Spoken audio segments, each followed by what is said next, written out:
Hello student, आवाज आ रही है आप लोगों को? Good evening sir. Very good evening, very good evening. बाकी लोगों को आवाज आ रही है सबको? Yes sir. Yes sir. सब लोग आ गए हैं क्लास में?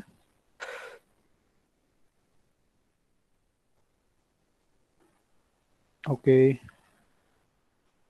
तो लास्ट टाइम आई थिंक हम लोगों ने रोटेशन मोशन कंप्लीट कर लिया था और ग्रेविटेशन स्टार्ट करने वाले थे, right? Yes sir. Yes sir. Okay. Okay. Actually बीच में कुछ ब्रेक हो गया because I was not well because of corona. तो अब दोबारा ज्वाइन किया मैंने। तो अब फटाफट से हमें ग्रेविटेशन खत्म करना है एंड फिर properties of matter, thermodynamics, SHM और वेव्स, है ना? और सर हम कुछ आपकी आवाज धीरे आ रही है। आवाज कम आ रही है? जी। ओके, वॉल्यूम बढ़ाने का कुछ है इसमें सिस्टम? काफी कम आ रही है क्या? तो वॉइस ठीक आ रही है, आई गेस अनंता की साइड से कोई नेटवर्क इशू है। अच्छा अच्छा, नहीं नहीं, आवाज नेटवर्क इशू भी नहीं है और आवाज भी फुल है, वैसे ही धीरे आ रही है सर की तरफ से, मतलब ओके ओके, मैंने हो चेक सकता है कर कुछ लिया तो सही आ रहा कुछ लोगों को क्लियर आ रही है, तो हो सकता है थोड़ी देर में क्लियर हो जाए आपको भी, है ना? ओके, एनीवे मैं ये कह रहा था कि हम लोग अभी प्लान कर रहे हैं कि आपका फटाफट जो है फिजिक्स का पोर्शन काफी पीछे चल रहा है, तो जल्दी कंप्लीट करा जाए। तो हो सकता है कि हम लोग साइमल्टेनियस दो टीचर को भी लगा दें, मैं भी हूँ यहाँ पे, और एक और टीचर भी साइमल्टेनियस जो है कुछ और टॉपिक स्टार्ट कर दें। तो हम हो सकता है साइमल्टेनियस दो दो टॉपिक लेके चलें, तो आप लोग भी थोड़ा सा फास्ट होना पड़ेगा आप लोगों को, ठीक है? और सर बी बैच का बैकलॉग। हाँ, बैकलॉग भी करेंगे, साथ साथ बैकलॉग भी कंप्लीट करते हुए चलेंगे। लेकिन जितना भी होगा मैंने आप लोगों को ही मेहनत करनी पड़ेगी साथ में, तभी जाके कंप्लीट हो पाएगा टाइम पे, ठीक है? Okay sir. तो सब लोग मेहनत करना साथ में। और टाइम है, वैसे इतना टाइम कम भी नहीं है, लेकिन फिर भी थोड़ा सा आप लोगों को मेहनत करनी पड़ेगी, तभी हम लोग कर पाएंगे, ठीक है? तो आज हम जो है स्टार्ट करने वाले हैं ग्रेविटेशन के साथ, राइट? जस्ट अ मिनट, मैं सेटिंग ठीक कर लूँ अपनी, क्योंकि घर पे सेट किया गया पूरा आज।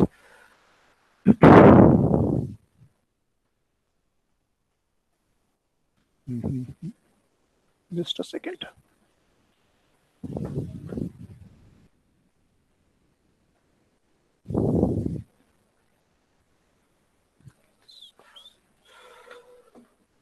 ओके, तो ग्रेविटेशन में क्या क्या पता है आप लोगों को अभी तक? क्या क्या आइडिया है? बेसिक आइडिया ग्रेविटेशन में क्या क्या चीजें पढ़नी है हम लोगों को?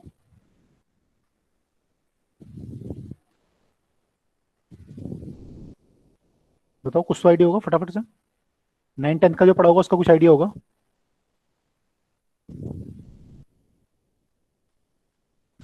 Sir universal law of gravitation.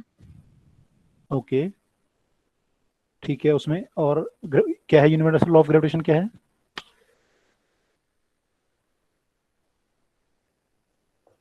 Sir जो फोर्स ऑफ ग्रेविटेशन होगा वो Gm/r² के इक्वल होगा, और जो डायरेक्शन वगैरह के हिसाब से। अच्छा, ठीक है। और क्या पढ़ना होता है इसमें बाकी लोग? Sir acceleration due to gravity. Acceleration due to gravity, ठीक है। उसका वेरिएशन पढ़ेंगे, विद डेप्थ के साथ कैसे वेरी करेगा, हाइट के साथ कैसे वेरी करेगा, और अर्थ के रोटेशन का क्या फर्क पड़ेगा, है ना? गुड, ठीक है। और क्या पढ़ते हैं? ग्रेविटेशनल फील्ड के बारे में। Gravitation field, correct. Gravitation field, gravitation potential, gravitation potential energy, ठीक है। एंड फिर सैटेलाइट के बारे में पढ़ते हैं कुछ। Sir time period of satellite. ठीक है, केपलर लॉ पढ़ते हैं। केपलर लॉ के अलावा टाइम पीरियड ऑफ सैटेलाइट वगैरह फिर पढ़ते हैं हम लोग, और सैटेलाइट के एस्केप वेलोसिटी वगैरह के बारे में पढ़ते हैं। तो ये सब हमें ग्रेविटेशन में पढ़ना है, ठीक है? तो इसमें कुछ चीज़ें तो आप लोग जो है ऑलरेडी पढ़ चुके हैं, उसको बस थोड़ा सा एलेबोरेटेड फॉर्म में यहाँ पे है। जैसे कि आपने बोला कि सबसे पहले जो है यूनिवर्सल ऑफ ग्रेविटेशन है। तो यूनिवर्सल ऑफ ग्रेविटेशन जो आपने पढ़ा है वो एक्चुअल स्टेटमेंट क्या है उसकी?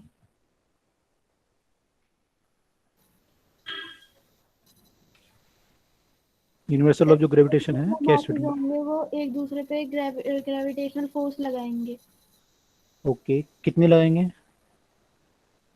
मतलब लगाएंगे नहीं, उसने केवल ये थोड़ी बोला कि लगाएंगे, तो ठीक है, कितने लगाएंगे?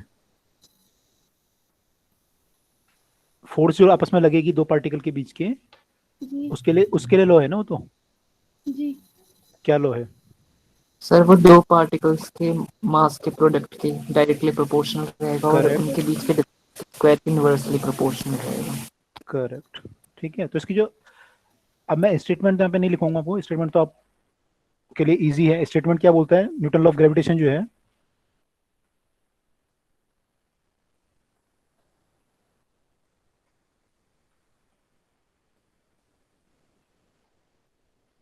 तो ये आपने पढ़ा हुआ है ऑलरेडी, इसमें कुछ मेरे को ज़्यादा बताना नहीं है आपको। एक दो चीज़ें हैं बस इसमें थोड़ा सा हमें समझनी है, जो कि आपके लेवल पे आपको समझनी चाहिए 11th क्लास में। मेरे पास स्क्रीन थोड़ा क्लियर नहीं आ रही है, थोड़ा हो सकता है धीरे धीरे क्लियर हो जाए। तो न्यूटन लॉ ऑफ ग्रेविटेशन ये बोलता है, जैसे आपने भी मेरे को बताया कि अगर दो पार्टिकल हैं, और ये हम जो बात कर रहे हैं पॉइंट मास की बात कर रहे हैं अभी, तो मान लीजिए कोई पॉइंट मास है, उसका मास m1 और m2 है, और इनके बीच का डिस्टेंस r है।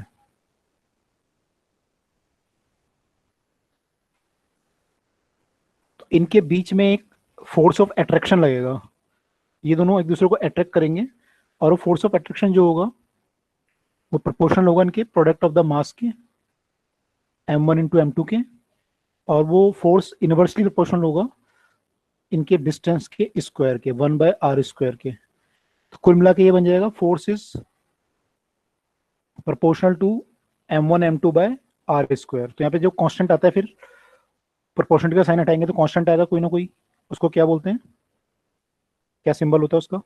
Gravitational constant, capital G. Capital G से लिखते हैं। वैल्यू बता सकता है कोई इसकी विद यूनिट, क्या वैल्यू होती है? 6.67 into power 11 10 raised to the power minus 11 correct. Unit क्या होती है? Newton meters square per kg square. देखो यूनिट निकालना कोई बड़ा काम नहीं है ना, यूनिट तो हम यहाँ से निकाल सकते हैं बड़े आराम से, क्योंकि ये जी है यहाँ पे। अगर आप इसको यहाँ ले जाओ, f इंटू आर स्क्वायर हो जाएगा, अपॉन में m1 m2 आ जाएगा। तो जी की यूनिट निकालना कोई बड़ा काम नहीं है, यूनिट आप निकाल सकते हो। उसकी वैल्यू बस आपको वैल्यू याद रखनी पड़ेगी कि इसकी वैल्यू कितनी होती है। उसकी वैल्यू जो होती है 6.67 10⁻⁻11 न्यूटन मीटर स्क्वायर पर केजी। लिख देते हैं यहाँ पे, जी की जो वैल्यू होती है वो 6.67 10⁻⁻11। यहाँ पे बच्चे कंफ्यूज हो जाते हैं ना, उससे कंफ्यूज होते हैं, मास ऑफ प्रोटॉन से कंफ्यूज हो जाते हैं। मास ऑफ प्रोटॉन कितना होता है? 9.1 into 10 की पावर नहीं, ये इलेक्ट्रॉन है, ये इलेक्ट्रॉन है। 673 into 10 की पावर minus 28 किसका बता रहे हो मुझे? प्रोटॉन का। बाकी लोग सही बता रहे हैं?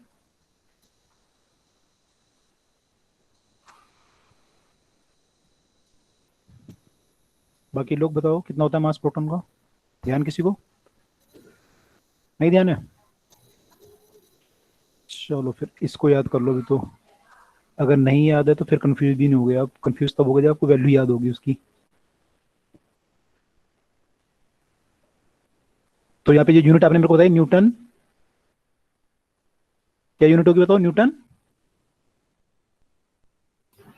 मीटर स्क्वायर पर केजी स्क्वायर। मीटर स्क्वायर और केजी -2 हो जाएगी, या अपॉन केजी स्क्वायर कर लो, जो आप लिखना चाहो लिख सकते हो। ठीक है, तो ये जी की वैल्यू है यहाँ पे। तो ये बड़ा सिंपल है कि इतनी वैल्यू आएगी, काफी कम वैल्यू है। आप देख रहे हो 10⁻⁻11 है, तो यानी gravitation force is a very weak kind of force. तो ये बहुत वीक फोर्स होता है। और ये जो हमने पढ़ा है ये केवल 2 पॉइंट मास के लिए पढ़ा है। ठीक है, पॉइंट मास मतलब बिल्कुल पॉइंट, नॉट एक्सटेंडेड मास। ठीक है, तो ये एक्सटेंडेड मास के लिए नहीं है, पॉइंट मास के लिए है जो आपने पढ़ा है, राइट। तो ये जो लॉ है, ये लॉ बाद में ये पाया गया जब हम इसको जो है, मान लीजिए 2 बॉडी के बीच में लगाते हैं, और 2 बॉडी जो है पॉइंट मास नहीं है, वो स्फीयर हैं। सपोज 2 स्फीयर हैं और हम 2 स्फीयर के बीच में लगाते हैं, परफेक्टली स्फीयर हैं और इनका भी मास सेम m1 m2 है और हम इनके बीच में ग्रेविटेशन लगाते हैं, तो इसके बीच में भी जो फोर्स आता है वो सेम आता है, F इक्वल टू सेम आता है G m1 m2 by r square. यानी कि ये जो लॉ है वो पॉइंट मास के लिए वैलिड है, और अगर दो परफेक्टली आपके स्फीयर हैं तो उसके लिए भी वैलिड है, ठीक है। लेकिन मान लो ऐसा केस आ गया कि एक पॉइंट मास है और एक रॉड है और इसके बीच में फोर्स निकालना है।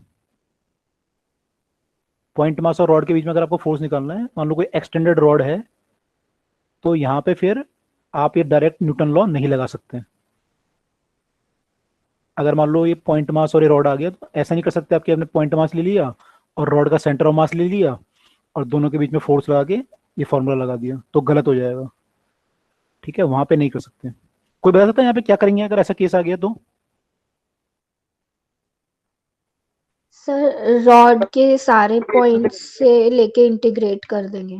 करेक्ट, हमें एक रॉड का एक पोर्शन लेना पड़ेगा, छोटा पोर्शन, और इस छोटे पोर्शन का मास लेना पड़ेगा, तो इसको हम एक पॉइंट मास मान सकते हैं, ठीक है। तो इसका जो मास होगा वो ले लेंगे हम dm, स्मॉल मास, तो वो हो जाएगा मास पर यूनिट लेंथ इनटू इसकी लेंथ मान लो dx,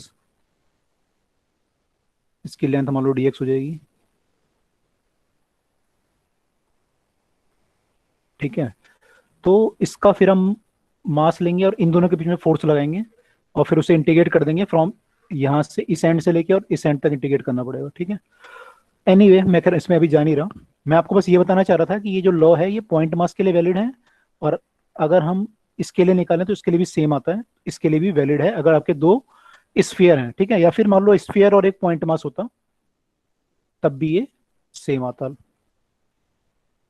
तो इन सब केस में ये लॉ आपका वैलिड है, ठीक है। इसकी और प्रॉपर्टी क्या है न्यूटन लॉ ऑफ ग्रेविटेशन की? कैसा है ये फोर्स, वीक है या स्ट्रांग है?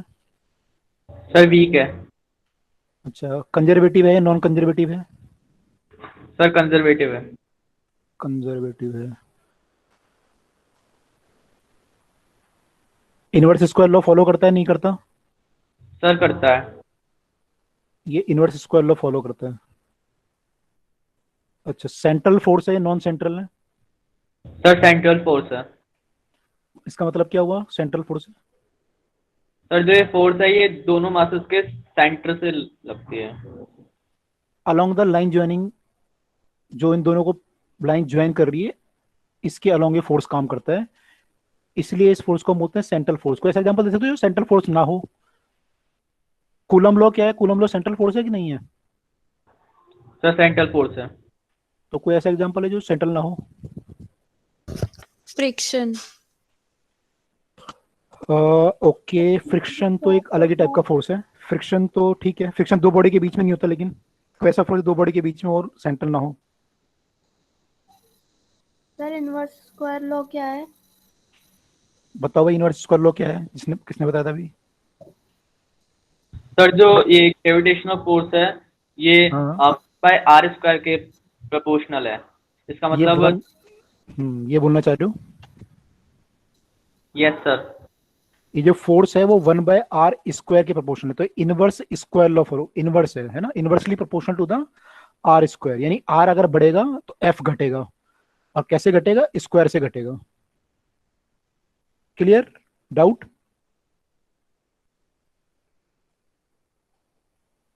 किसका डाउट था? क्लियर हो गया? और सर कंजर्वेटिव का मतलब? हाँ, मैं पूछने वाला था, ये बताओ, अगर हमने इनवर्स स्क्वायर लॉ पूछा तो कंजर्वेटिव का मतलब क्या हुआ? कंजर्वेटिव क्यों बोला आप लोगों ने? फोर्स कंजर्वेटिव है? क्या होता है कंजर्वेटिव फोर्स?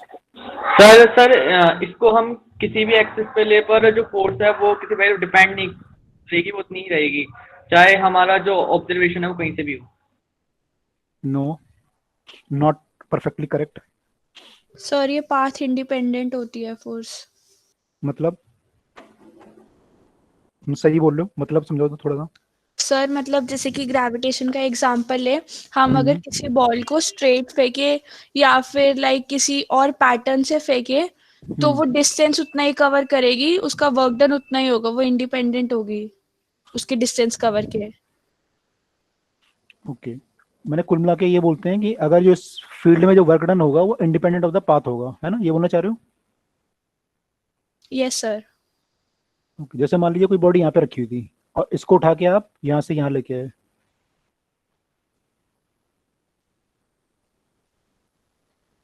और ये हाइट h है, तो जो वर्क डन होगा वो mgh करना पड़ेगा हमें, mgh। Just a second.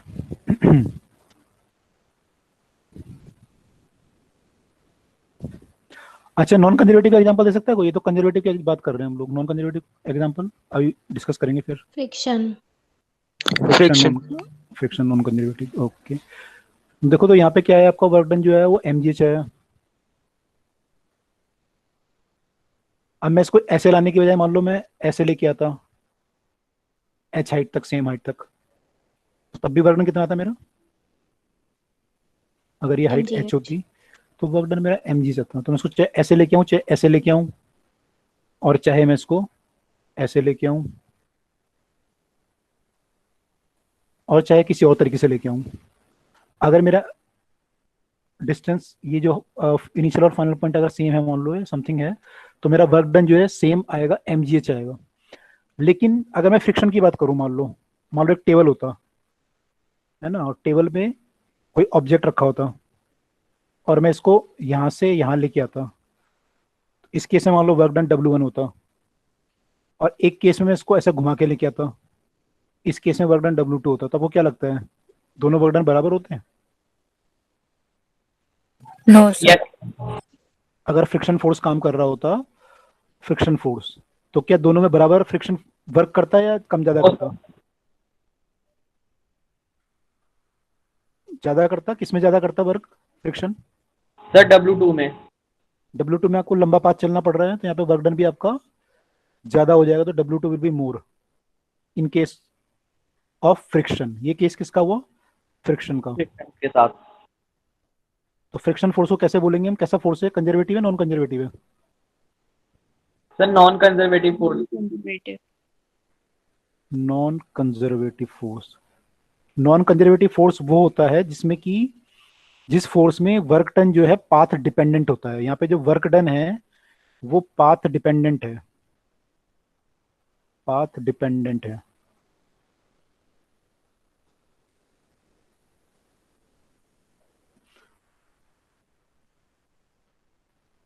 इस फोर्स को हम क्या बोलते हैं? Non conservative force. और अगर हम यहाँ इसकी बात करें, जो ग्रेविटेशन की हम बात कर रहे थे अभी यहाँ पे, तो यहाँ पे वर्क डन सारे सेम आ रहे थे आपके, तो वर्क सारे इक्वल आ रहे हैं, तो इसको हम बोलेंगे कंजर्वेटिव। क्लियर? सर बट इस हाइट सॉरी सर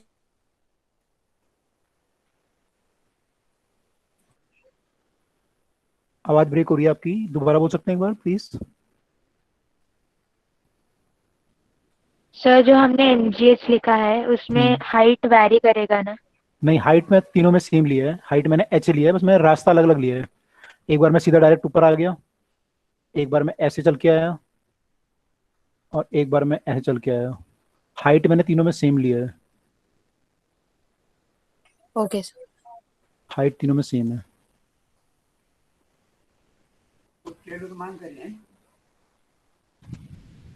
तो आप ये बता सकते हैं, अगर मैं पोटेंशियल एनर्जी डिफाइन करूं तो क्या मैं कंजर्वेटिव फोर्स के लिए डिफाइन कर सकता हूं, या नॉन कंजर्वेटिव के लिए कर सकता हूं, या दोनों के लिए कर सकता हूं, या दोनों के लिए नहीं कर सकता? सर दोनों कर सकते हो। पोटेंशियल सिर्फ कंजर्वेटिव के लिए कर सकते हैं। अच्छा, नॉन कंजर्वेटिव के लिए क्यों नहीं कर सकता?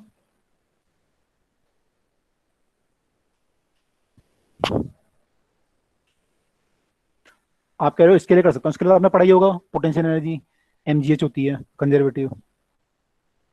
इसके लिए क्यों नहीं कर सकता हूँ डिफाइन, फ्रिक्शन के लिए? सर क्योंकि फिर उसकी वैल्यू तो अलग अलग पाथ पे वेरी करेगी, तो ऐसे पता कैसे चलेगा? राइट। कौन बोल रहे हैं? सानवी? Yes sir. अच्छा, सानवी ये बोल रही है कि देखो पोटेंशियल एनर्जी ने क्या डिफाइन की, आपने बोला यहाँ पे 0 है और प्लस mgh हो गई यहाँ पे, तो यहाँ पे पोटेंशियल एनर्जी mgh आ गई, है ना। अब फ्रिक्शन के केस में क्या होगा कि मान लो आपने कहीं डिफाइन कर ली पोटेंशियल एनर्जी यहाँ पे 0 है और आपने यहाँ पे निकाल ली पोटेंशियल एनर्जी, तो मान लो वर्क डन आपने किया 10, तो पोटेंशियल एनर्जी आ गई 10। एक आदमी ने कहा मैं ऐसे नहीं जाऊंगा, मैं तो ऐसे जाऊंगा, इसने वर्क डन किया 20, तो पोटेंशियल एनर्जी कितनी आ गई? 20 आ गई। तो एक ही पॉइंट पे अलग अलग एनर्जी आ गई। एक ने कहा मैं सीधा जाऊंगा, इसको 5 ही वर्क करना पड़ा बस, इसने कहा पोटेंशियल एनर्जी यहाँ तो 5 है, तो यहाँ पे 0 पोटेंशियल एनर्जी अगर आपने डिफाइन की तो यहाँ पे तो अलग अलग एनर्जी आ गई, तो यहाँ की तो पोटेंशियल एनर्जी डिफाइन ही नहीं हुई कुछ। कैसे डिफाइन करोगे आप? कर सकते हो डिफाइन? कर सकते हैं डिफाइन?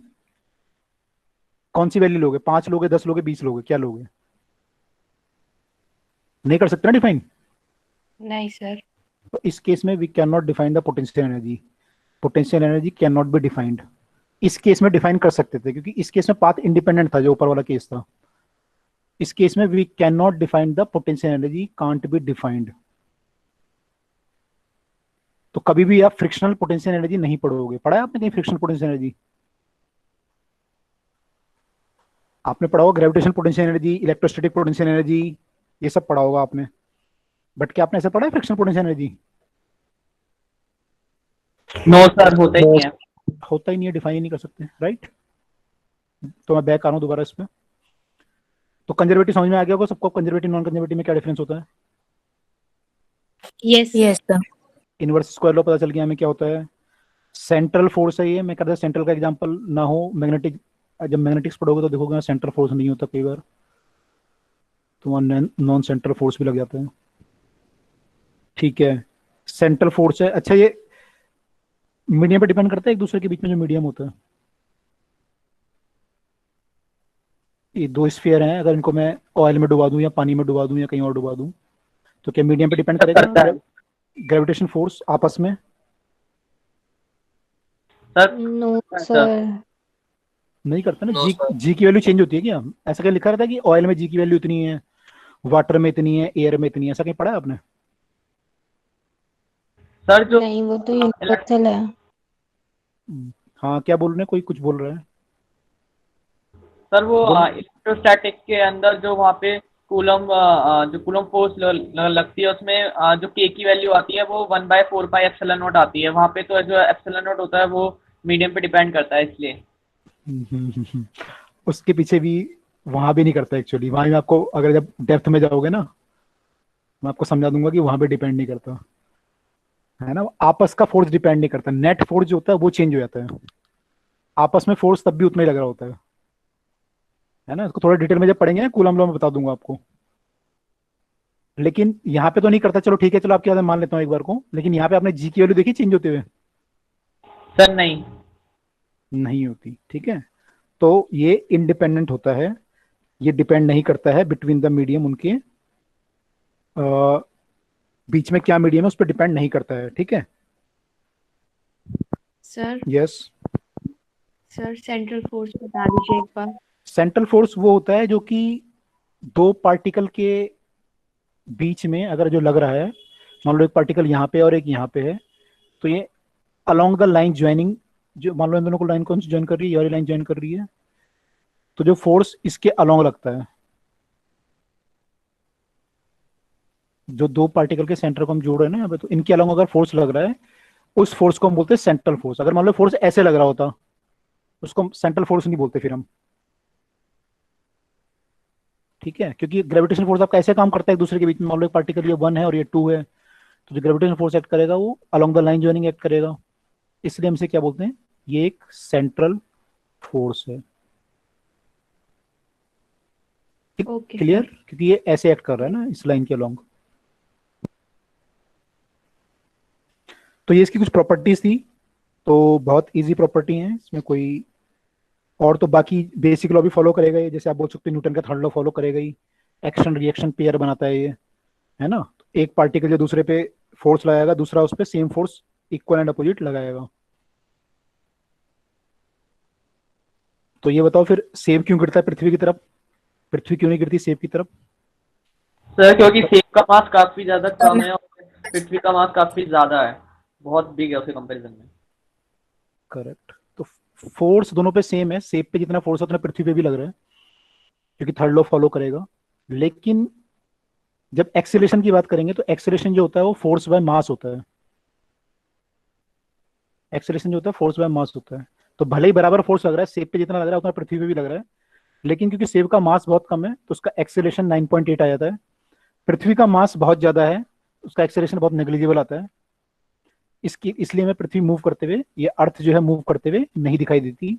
हालांकि अर्थ में भी कुछ एक्सेलरेशन होगा, but it is very very negligible. ठीक, तो anyway third law of Newton is followed. ऐसे इसकी कुछ प्रॉपर्टीज हैं। I hope this is clear to all. Newton law of gravitation जो है पॉइंट मास के लिए वेरी डिफाइन किया गया था, और ये जो है स्फीयर के लिए भी वैलिड होता है, और इसकी कुछ प्रॉपर्टीज हैं। इतना क्लियर सबको? Yes sir. ओके, इसके बीच में हमने कंजर्वेटिव नॉन कंजर्वेटिव का कंसेप्ट भी समझ लिया, कंजर्वेटिव और नॉन कंजर्वेटिव फोर्स क्या होते हैं। ठीक है, ओके। अब एक्सेलरेशन ड्यू टू ग्रेविटी की बात कर लें। एक्सेलरेशन ड्यू टू ग्रेविटी क्या होता है? इसका जो रिप्रेजेंटेशन है, you can represent it as in a vector form also. तो वेक्टर फॉर्म का बताना है आपको, या कर लोगे? वेक्टर फॉर्म तो इजी है। वेक्टर फॉर्म का रिप्रेजेंटेशन कर लोगे? एक बार देख लेना, नहीं आएगा तो डिस्कस कर सकते हैं, ठीक है। वेक्टर फॉर्म इजी है इसका बहुत, और हमारे कंपटीशन के हिसाब से वेक्टर फॉर्म हमारे लिए बहुत जरूरी भी नहीं है। ये सब समझ गए होंगे, कंजर्वेटिव नॉन कंजर्वेटिव। इसको अगले पेज पे कर लेते हैं। ठीक है, एक्सेलरेशन ड्यू टू ग्रेविटी की बात करते हैं। स्मॉल जी जो होता है, जैसे अभी हम सेब की बात कर रहे थे कि सेब गिरता है पृथ्वी की तरफ, तो उसका जो एक्सेलरेशन होता है वो जो है कितना आता है? लगभग 9.8 मीटर पर सेकंड स्क्वायर। 9.8 मीटर पर सेकंड स्क्वायर आता है। तो देखो, पृथ्वी जो है किसी बॉडी को जो है कितने फोर्स से अट्रैक्ट कर रही है। ये मान लो पृथ्वी है, और ये एक छोटा सा कोई भी पॉइंट मास है बिल्कुल इसके सरफेस पे। पृथ्वी का रेडियस मान लो, अर्थ का रेडियस जो है r है। तो जो फोर्स, अर्थ का मास मान लो m है ना, m अर्थ मान लो, इसका बॉडी का मास m है, m बॉडी। इन दोनों के बीच में जो फोर्स लगेगा, अभी हमने पढ़ा है फोर्स दोनों के बीच में कितना लगेगा? g m of the earth into m of the body upon distance का स्क्वायर। डिस्टेंस इन दोनों के बीच का r स्क्वायर है। अगर ये सरफेस पे रखी हुई है बॉडी, दोनों बॉडी के बीच का जो डिस्टेंस होगा वो अर्थ के रेडियस के बराबर होगा। तो दोनों के बीच का जो फोर्स होगा वो r square, capital R square के बराबर होगा, where r is the radius of the अर्थ।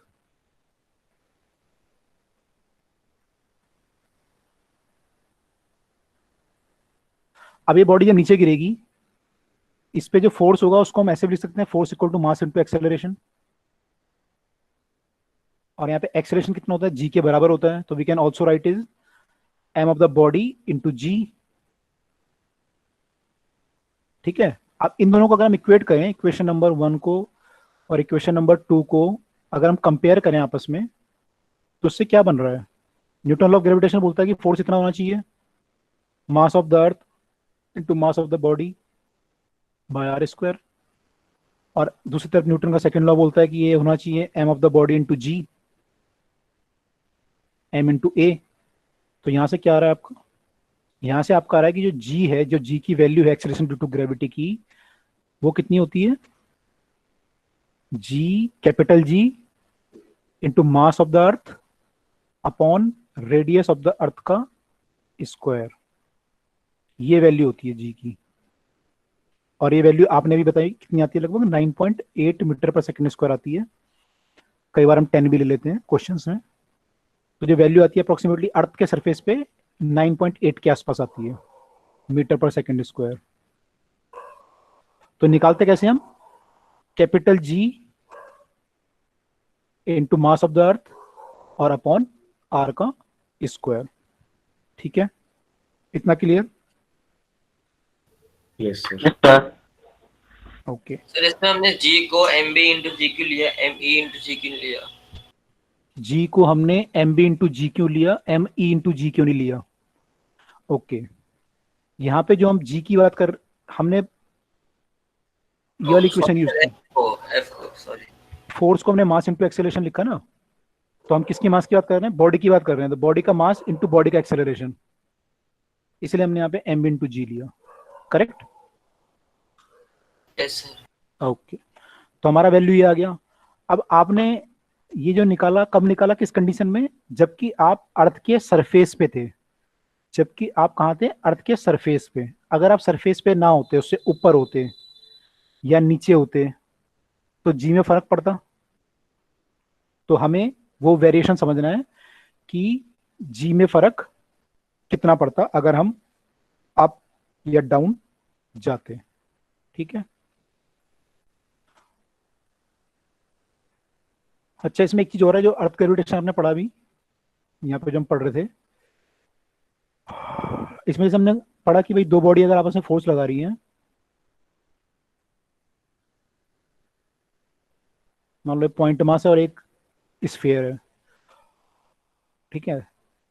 अच्छा, अगर मान लो ये बॉडी यहाँ पे ना होती, इसके सरफेस पे होती, तो आपने फोर्स निकाला GMM/r² कर लेते आप, जिसका रेडियस था, डिस्टेंस जो है r हो जाता।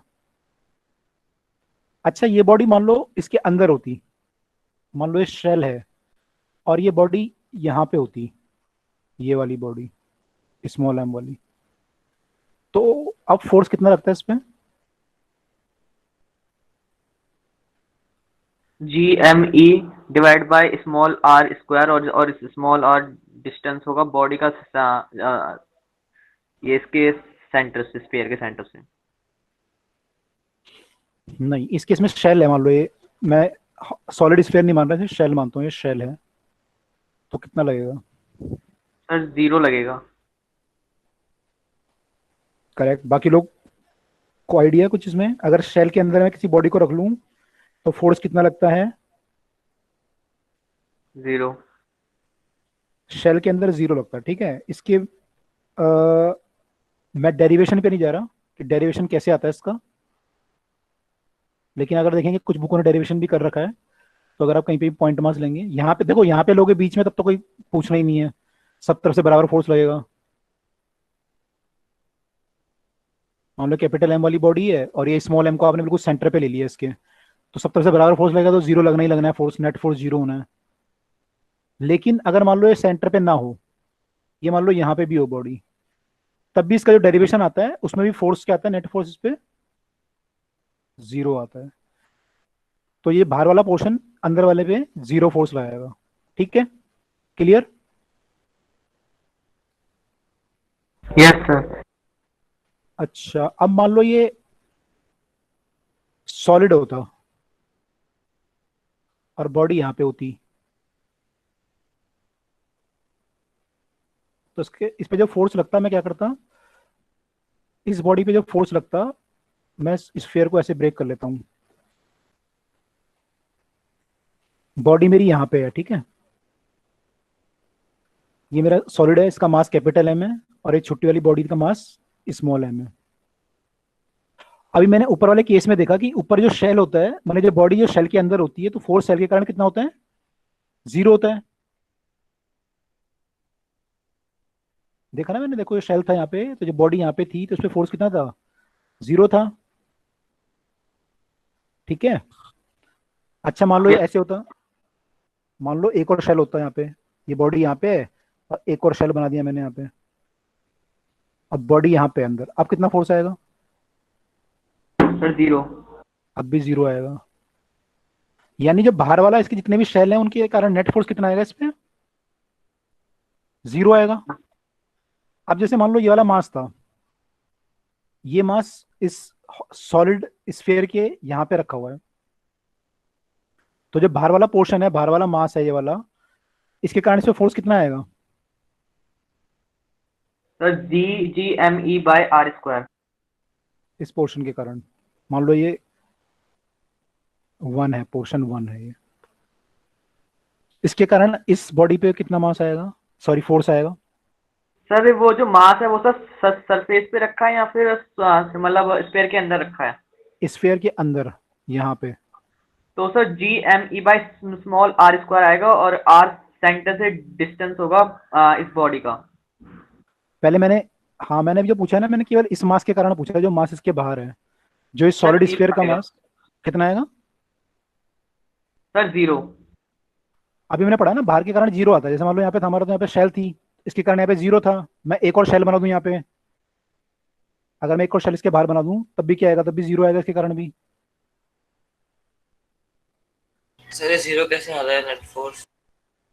देखो इसका डेरिवेशन है, तो मैं डेरिवेशन पे तो नहीं जा रहा, लेकिन आपको बस ये ध्यान रखना है कि अगर मान लो कोई ऐसा शेल होता है और शेल के कहीं पे भी किसी भी पॉइंट, आप इंटीरियर पॉइंट लेंगे कहीं पे भी और वहां पे किसी बॉडी को रखेंगे, तो इस बॉडी पे जो नेट फोर्स आता है, that force comes equal to be zero. इसका जो है इंटीग्रेशन से आप निकाल सकते हो, ऐसे इंटीग्रेशन करके थोड़ा सा कॉम्प्लेक्स इंटीग्रेशन बनेगा इसका, लेकिन ये जीरो आता है। तो आपको ध्यान रखना पड़ेगा किसी भी शेल के अंदर बॉडी चाहे यहां रख लो, चाहे यहां रख लो, चाहे यहां रख लो, उस पर नेट फोर्स कितना आएगा, हमेशा फोर्स कितना आता है, जीरो। तो बाहर वाला जो ये शेल है, ये अंदर वाले इस पे फोर्स जीरो लगाता है। ठीक है, तो मान लो एक शेल ना होता है, 3-4 शेल होते हैं, एक शेल होता है ये, 2 शेल, 3 शेल होते हैं, और बॉडी यहां रखी होती, तो तभी फोर्स कितना आता, 0। फोर्स जीरो आता है ना। तो मैं यहाँ पे 3 की जगह पे मैं हो सकता है 20 सेल बना दूं, 50 सेल, 100 सेल बजा दूं, जब तक इससे बाहर रहेगा तब तक फोर्स कितना आएगा, जीरो। जीरो। जब तक ये बॉडी इसके अंदर रहेगी तब तक फोर्स जीरो आएगा। ठीक है, तो अब यहाँ पे मैंने क्या देखा, मैंने देखा कि यहाँ पे ये था मेरा एक सॉलिड स्फीयर, हॉलो तो नहीं था ये, अब की बार ये सॉलिड है। सॉलिड मतलब पूरा भरा हुआ है, हर जगह मास है इसमें। ठीक है, मैंने बॉडी को उठा के यहाँ पे रख दिया। ठीक है, तो इसके बाहर के जो भी शेल होंगे, अगर मैं मान लो एक इसको बॉडी को ऐसे बना दूं, यहाँ से एक मैं स्फीयर बना लूं और बॉडी यहाँ पे रखी हुई है मेरी। ठीक है, अब जो बाहर वाले में शेल बनाऊंगा, मान लो 1 सेल, 2 सेल, 3 सेल, 4 सेल, इनके कारण फोर्स कितना होगा इसमें, 0। जीरो होगा। तो इसके जो बाहर वाला मास होगा, ये जो मैं जिसको 1 लिख रहा हूं, इस मास को, ये जो मास है इसके बाहर है जो बॉडी के, इसके कारण इस पे फोर्स कितना होगा, जीरो। तो F1 कितना होगा मेरा, जीरो। तो फोर्स किसके कारण होगा, केवल अंदर वाले मास के, इस मास के कारण। F2 will be there, F2 होगा यहाँ पे। F1 जो बाहर वाला मास होगा, ये मान लो 1 पार्ट है और ये 2 है, जो कोर वाला पार्ट है वो 2 है और बाहर वाला पार्ट 1 है। F1 तो जीरो ही होगा, केवल फोर्स किसके कारण आएगा, जो F2 के कारण आएगा। इतना क्लियर हुआ, यानी हमें सर मतलब सर समझ नहीं आया। जो सर स्फेयर, जो मतलब जो स्फेयर का मास है उसकी वजह से हो रहा है, जो अंदर बॉडी फिक्स है उसकी वजह से हो रहा है। ये बॉडी की पोजीशन की वजह से हो रहा है कि बॉडी की पोजीशन कहाँ पे है। तो बॉडी की पोजीशन यहाँ पे होने की वजह से उसके बाहर जो भी शेल बन रहे हैं उनका फोर्स उस पर जीरो आ रहा है, जो उसके बाहर बन रहे हैं शेल, और जो शेल अंदर बनेंगे उसके कारण उस पर फोर्स आएगा। इसको थोड़ा सा एनलार्ज करके दोबारा देख लेते हैं।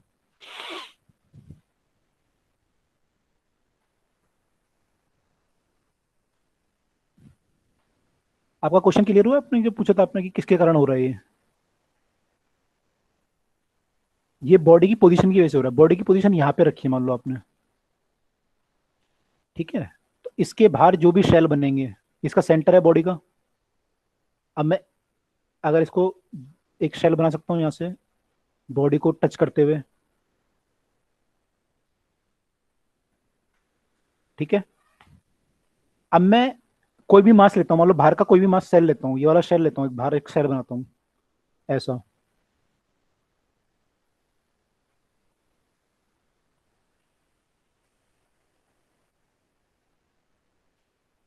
ये मान लो शेल 1 है, तो इस शेल के कारण इस बॉडी पे फोर्स कितना लगेगा, ये जो बॉडी है यहाँ पे शेल 1 है, जीरो लगेगा। ऐसे में शेल 2 बनाऊंगा तो फोर्स कितना लगेगा, इसके बाहर ही अगर मैं बनाऊं तब भी जीरो लगेगा। मान लो शेल 2 मैं यहाँ बना दूं,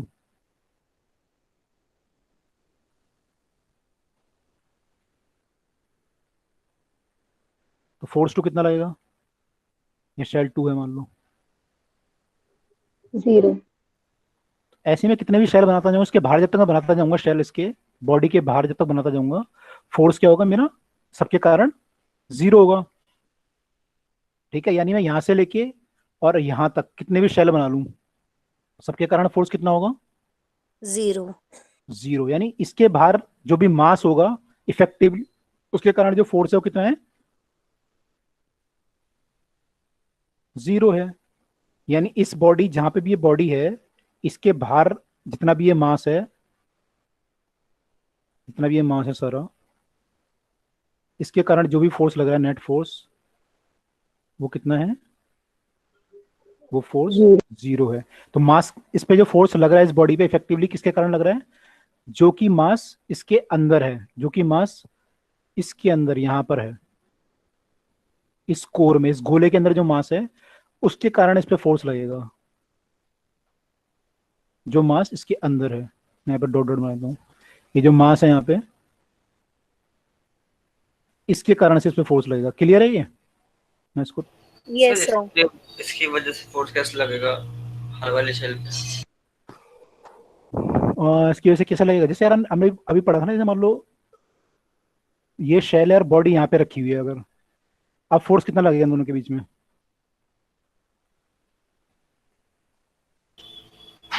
ये लगेगा फोर्स। Yes sir.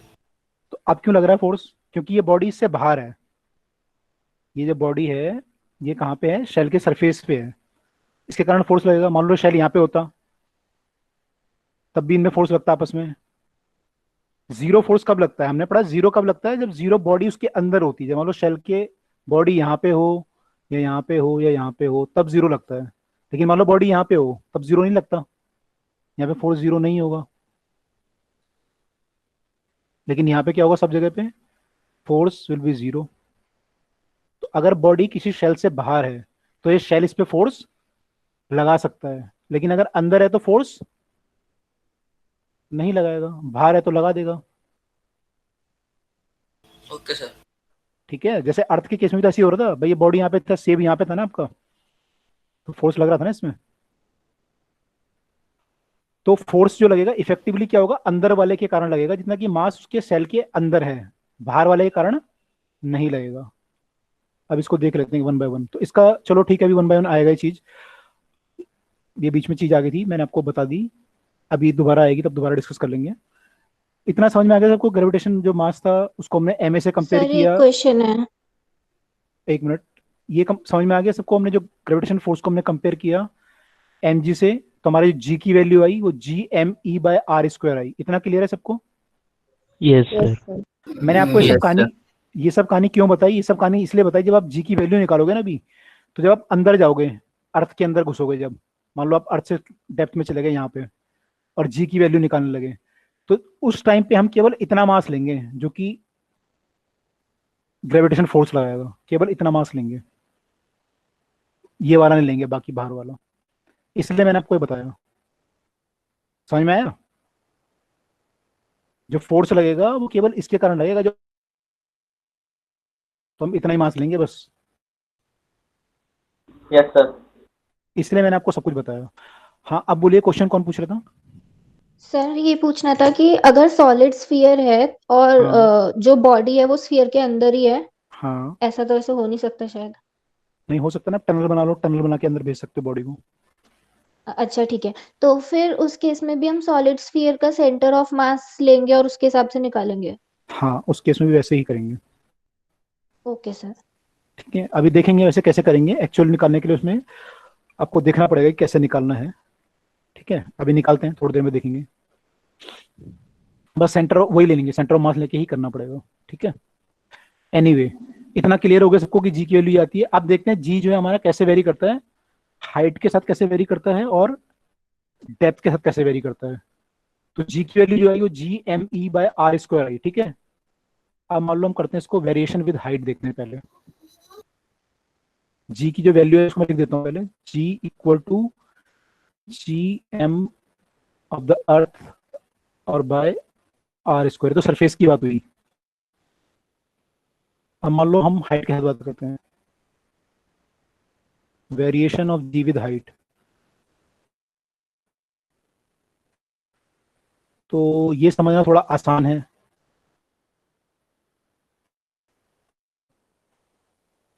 ये समझना थोड़ा आसान है कि variation of g with height कैसे होता है। मान लो कि ये अर्थ है और यहाँ पे जो वैल्यू है सरफेस पे, उसको हम G0 मान लेते हैं, और h हाइट पे जो वैल्यू है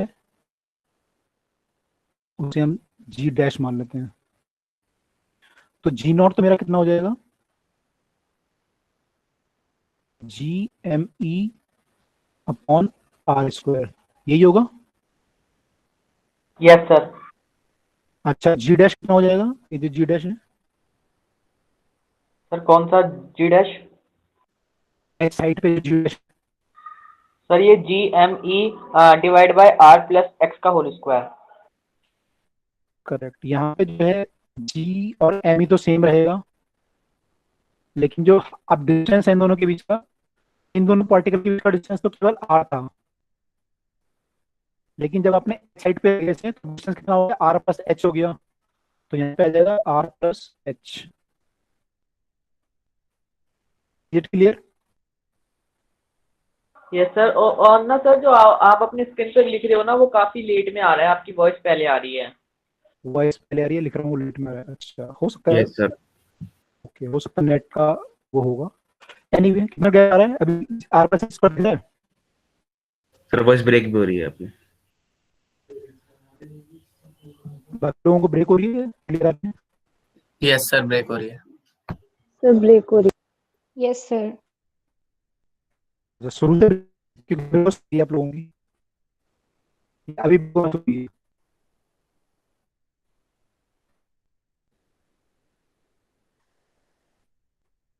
सर कुछ समझ में नहीं आया आपने क्या बोला। मैंने ये बोला कि अभी ब्रेक होना शुरू हुई है, पहले से ब्रेक हो रही है। सर अब भी समझ में नहीं आ रहा सर, आप क्या बोल रहे हो? सर अभी भी जो आपने बोला वो भी ब्रेक हो रही थी। ब्रेक हो रही थी। जस्ट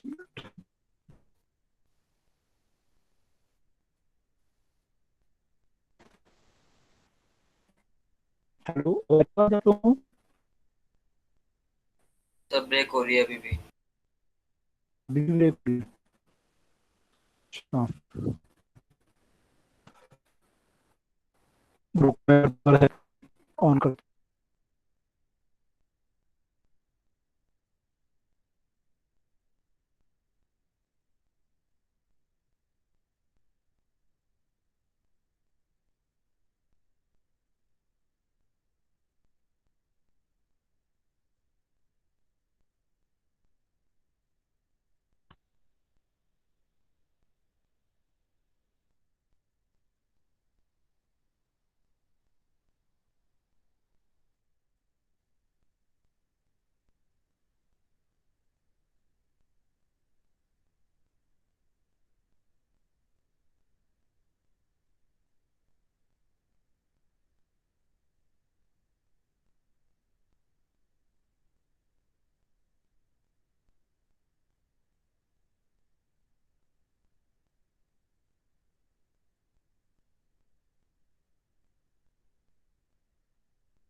हेलो, अब आवाज आ रही है आप लोगों को? Yes sir.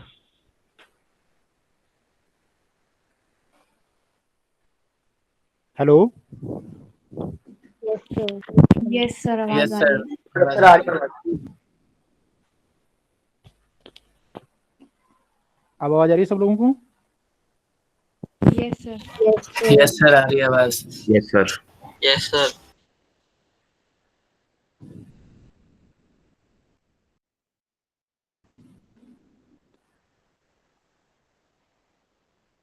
अब आवाज आ रही है सब लोगों को? Yes sir. ओके, मुझे थोड़ा कम आ रही है आप लोगों की। कोई और बच्चा बोलेगा? आवाज आ रही है? यस सर, आ यस रही है। सर आ रही है। यस सर आ रही है।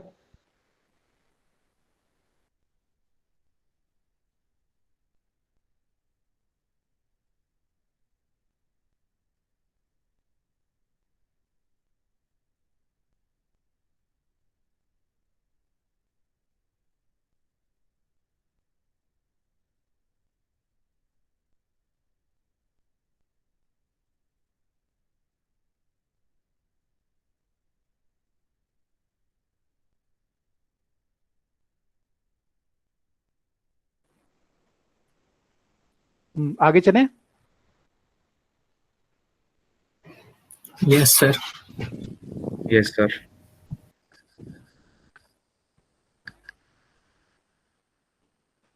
मुझे आवाज क्यों नहीं आ रही आप लोगों की? वेट अ सेकेंड, आगे चलें? Yes sir. Yes sir. Yes sir. अच्छा, ओके, मुझे आवाज आ रही है लेकिन बहुत कम आ रही है। एक मिनट रुको।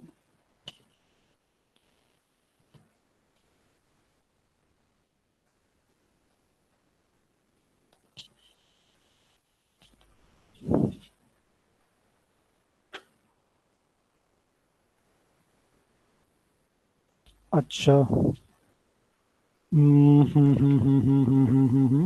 एक मिनट में रिकनेक्ट हो रहा हूँ दोबारा, हो सकता है आवाज का प्रॉब्लम ठीक हो जाए।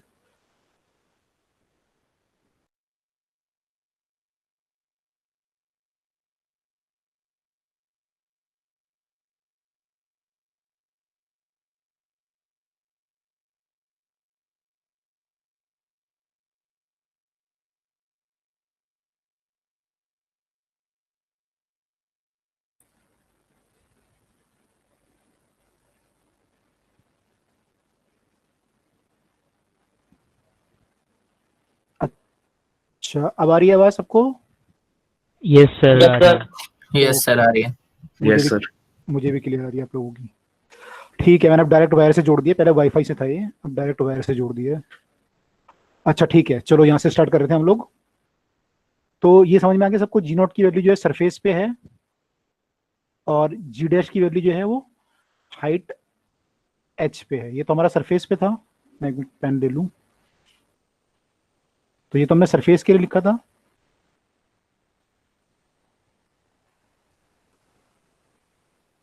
और ये हमने हाइट एच पे लिखा है।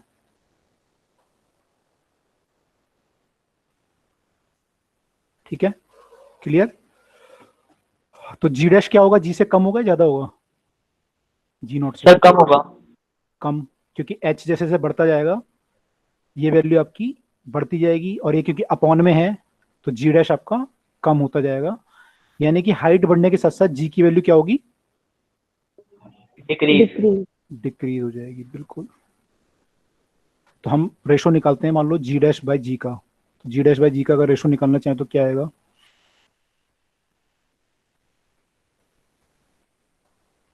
इनको डिवाइड करना पड़ेगा, तो लिखेंगे G M E upon R plus H का स्क्वायर, और डिवाइडेड बाय जी। जी की वैल्यू कितनी थी हमारी? जी की वैल्यू, जी नॉट की वैल्यू ये थी, तो ये हो जाएगा जी एम ई अपॉन में आर का स्क्वायर। तो यहाँ पे जी एम ई तो कट जाएंगे, तो यहाँ पर क्या बन जाएगा? R square divided by R plus H का होल स्क्वायर। यानी कि यहां से जो जी डैश आपका बना,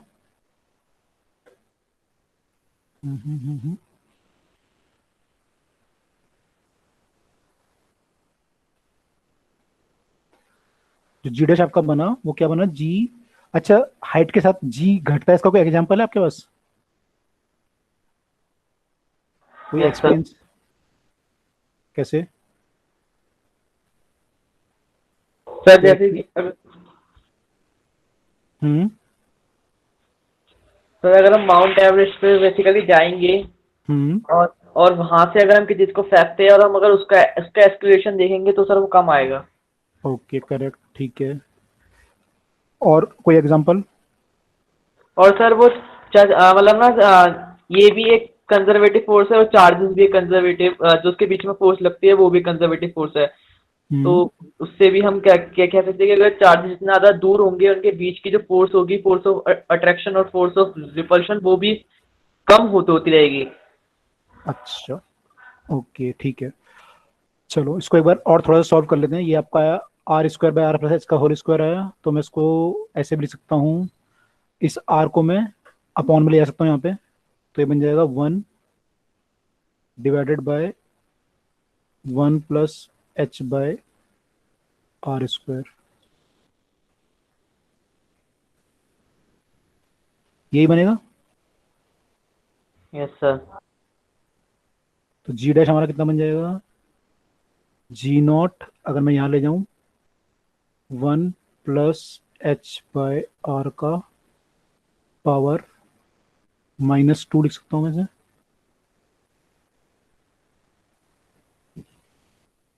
अब आपने बाइनोमियल थ्योरम पढ़ी है, बाइनोमियल एक्सपेंशन, 1 प्लस एक्स अगर होता है और इसकी पावर n होती है तो ये हो जाता है approximately equal to 1 plus n time x, 1 plus n time कैसा आया? आ रहा हूँ, provided that x is very very small as compare to 1। तो ये आपको ये ध्यान रखना है, अगर 1 प्लस एक्स की पावर n होता है तो इसको हम 1 प्लस एन एक्स लिख सकते हैं, प्रोवाइडेड ये x जो है 1 से बहुत छोटा हो, ठीक है। अच्छा अब मैं इस पे आ रहा हूँ जो आप लोग पूछ रहे थे, यहाँ तक क्लियर है? ये क्लियर है? यहाँ तक क्लियर था? इसको फिर मैंने क्या किया, मैं इसको जी नॉट को इधर ले गया, क्रॉस मल्टीप्लाई कर लिया और इसको ऊपर ले गया तो पावर h प्लस r का स्क्वायर कैसा आया? 1/1 प्लस h ये कैसे आया, ये देखो यहाँ से आया, ये जो था इसको मैंने क्या किया, मैं आर स्क्वायर को अपॉन में ले गया नीचे, तो क्या हो जाएगा 1 अपॉन में आर प्लस एच का स्क्वायर और डिवाइडेड बाय आर का स्क्वायर। सर मतलब r कॉमन लिया, r स्क्वायर दोनों साइड से, फिर मैं आर को अंदर ले गया, इसके ब्रैकेट के अंदर ले जाऊंगा तो क्या होगा, आर बाय आर हो जाएगा विच इज 1। सर मतलब r कॉमन लिया ना, r स्क्वायर का कॉमन लिया है ना हमने। हाँ आर स्क्वायर को मैंने कॉमन ले लिया, ठीक है। Yes sir. तो यहां से फिर हमारा ये बना एक्सप्रेशन, और जब मैं पावर को ऊपर ले गया तो पावर मेरी -2 हो गई, तो मेरा एक्सप्रेशन ये बन गया। इतना क्लियर?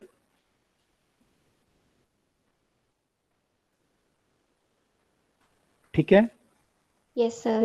Yes sir. अब मान लो h जो है बहुत छोटा है r के कंपैरिजन में, r की वैल्यू कितनी होती है रेडियस ऑफ अर्थ की? 6400 किलोमीटर शायद।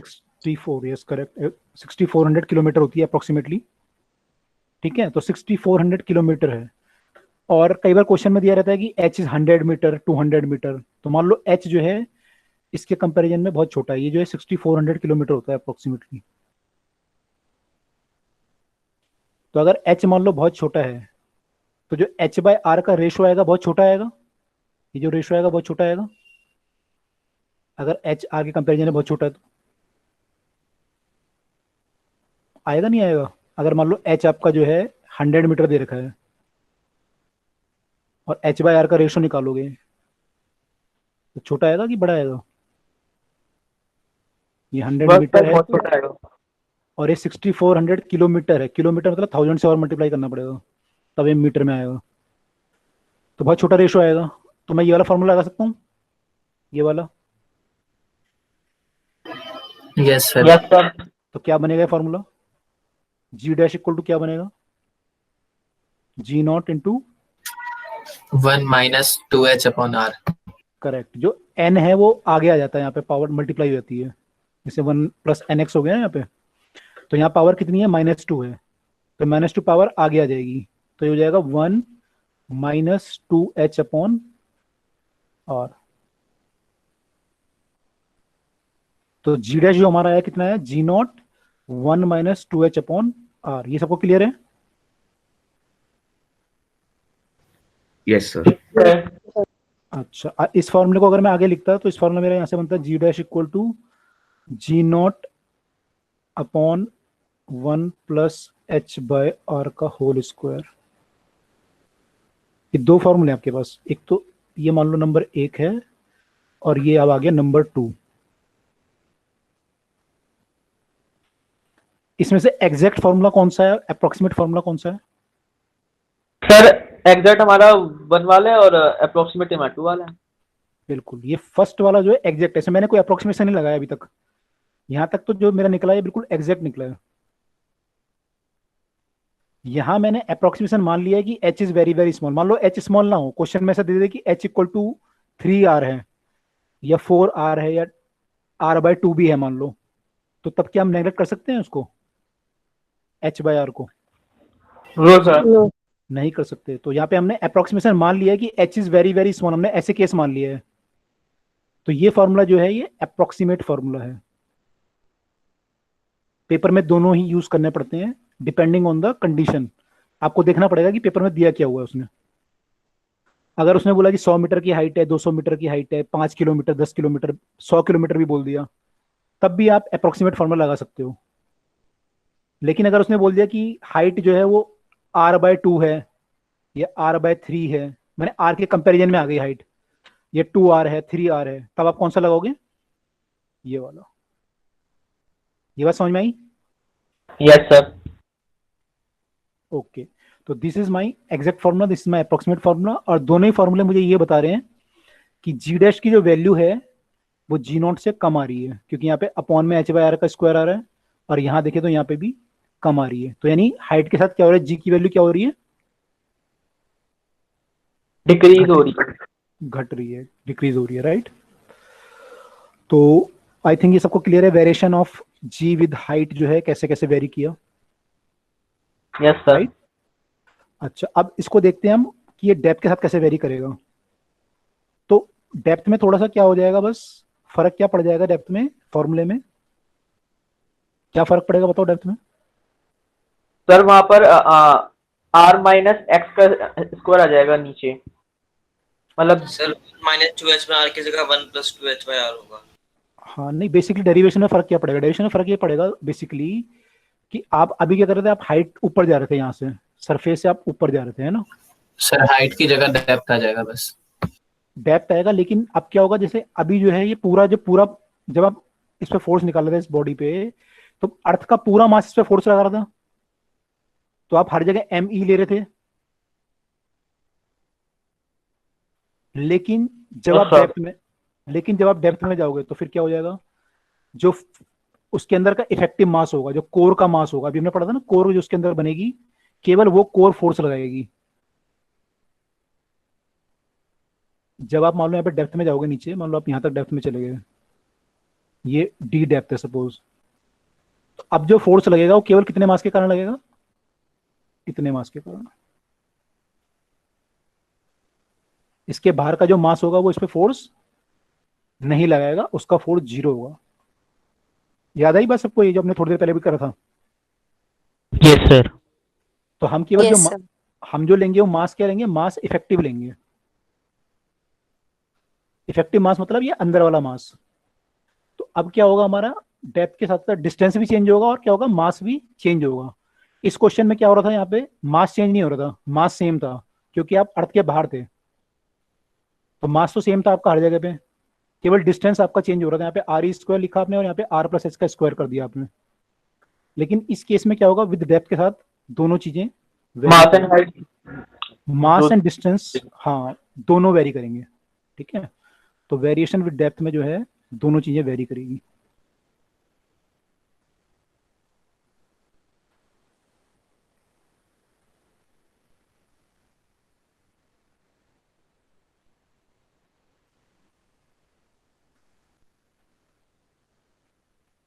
ठीक, तो देखो सरफेस पे तो वही आएगी, जी की वैल्यू जी नॉट उतनी आएगी जितनी पहले आई थी।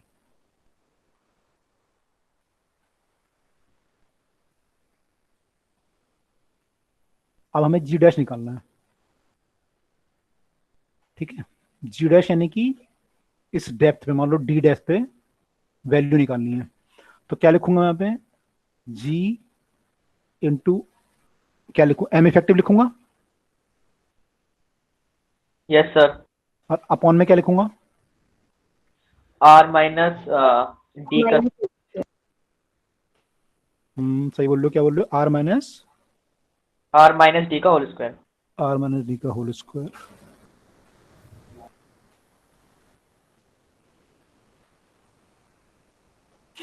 इसमें किसी को डाउट? No sir. ठीक है, क्योंकि हम लोग यहाँ पे कहीं देख रहे हैं, तो यहाँ पे जो इसका डिस्टेंस है सेंटर से, वो आर माइनस डी हो जाएगा, क्योंकि पूरा डिस्टेंस आपका आर है और ये डेप्थ आपकी डी है, तो डिस्टेंस आपका आर माइनस डी का स्क्वायर हो जाएगा, ठीक है। अब मुझे एम इफेक्टिव निकालना है। एम इफेक्टिव कैसे निकालूं, उसके कई तरीके हो सकते हैं। मैं चाहे तो डेंसिटी की टर्म में लिख लूँ और फिर उसको डिवाइड कर लूँ, डेंसिटी कट जाएंगी आपस में। मैं चाहूँ तो सर डेंसिटी की टर्म में लिख सकता हूँ मास को, और भी तरीके हो सकते हैं कई सारे। तो मैं अगर डेंसिटी की टर्म में लिखूँ इसे, तो मेरा क्या बन जाएगा, जी एम की जगह क्या लिख सकता हूँ, 4/3 पाई आर का cube into density of the अर्थ। मैं यूनिफॉर्म मान रहा हूँ अर्थ की डेंसिटी को, हम यूनिफॉर्म ही मानते हैं। तो ये आ जाएगा जी नॉट की वैल्यू, है ना। और अगर मैं इसको और सॉल्व करूं तो कट के क्या हो जाएगा, ये आर ई का क्यूब से आर स्क्वायर कट जाएगा, तो क्या बन जाएगा, 4/3 पाई इंटू जी 4/3 पाई इंटू जी, आर ई बचेगा और रो बचेगा, ये बचेगा। Yes sir.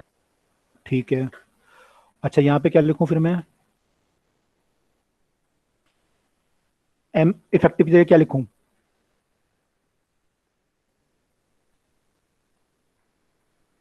Four by three क्या लिखूं, pi r minus d whole cube.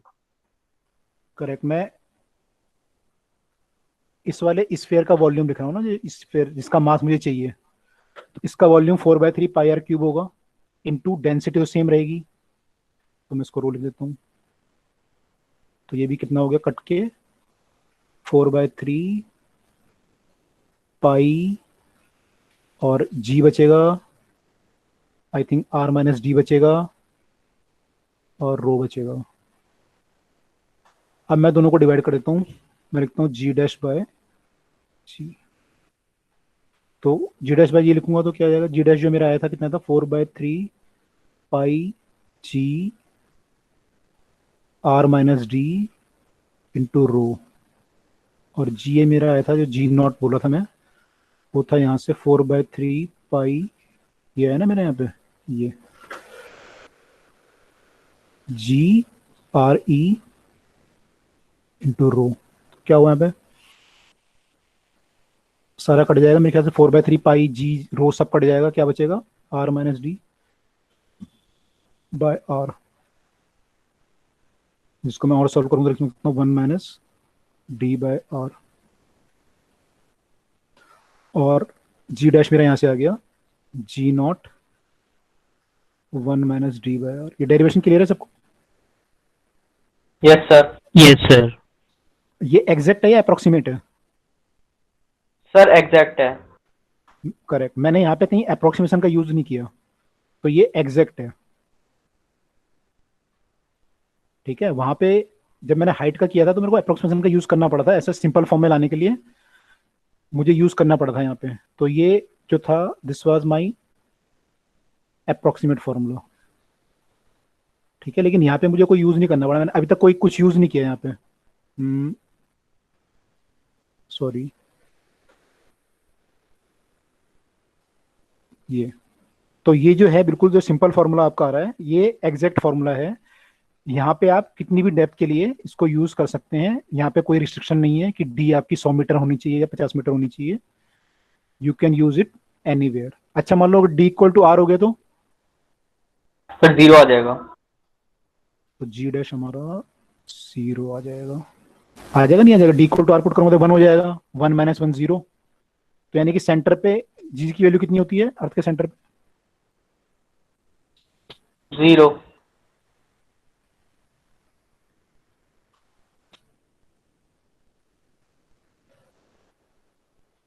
वहां पे वैल्यू 0 होती है, ठीक है। सर अगर इक्वल्स टू आर होगा तो ऑब्जेक्ट सरफेस पे होगा ना? अगर क्या होगा, डी इक्वल टू आर होगा। Yes sir. ओके, हमने यहाँ डी कहाँ से माना है, सेंटर से या सरफेस से? इस फिगर को देखो, सेंटर से माना है शायद। इस फिगर को देखो, हमने अंदर वाले स्फीयर की रेडियस कितनी मानी है यहाँ पे?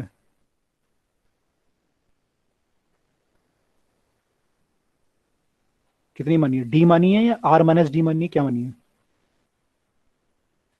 ये पूरा डिस्टेंस, ये डिस्टेंस आर था पूरा। Yes sir.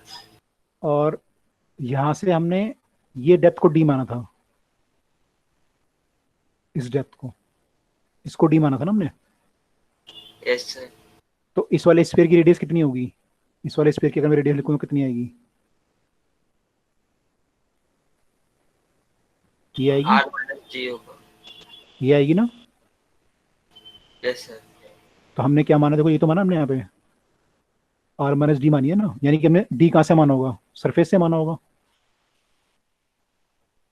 अगर आप सेंटर से डी, अगर आप सेंटर से डी मानते, यहाँ से डी मानते अगर आप हाइट, तो फिर आप यहाँ के रेडियस क्या लेते, फिर तो 4/3 पाई डी क्यूब लेते अगर ये डी होता तो। Yes sir.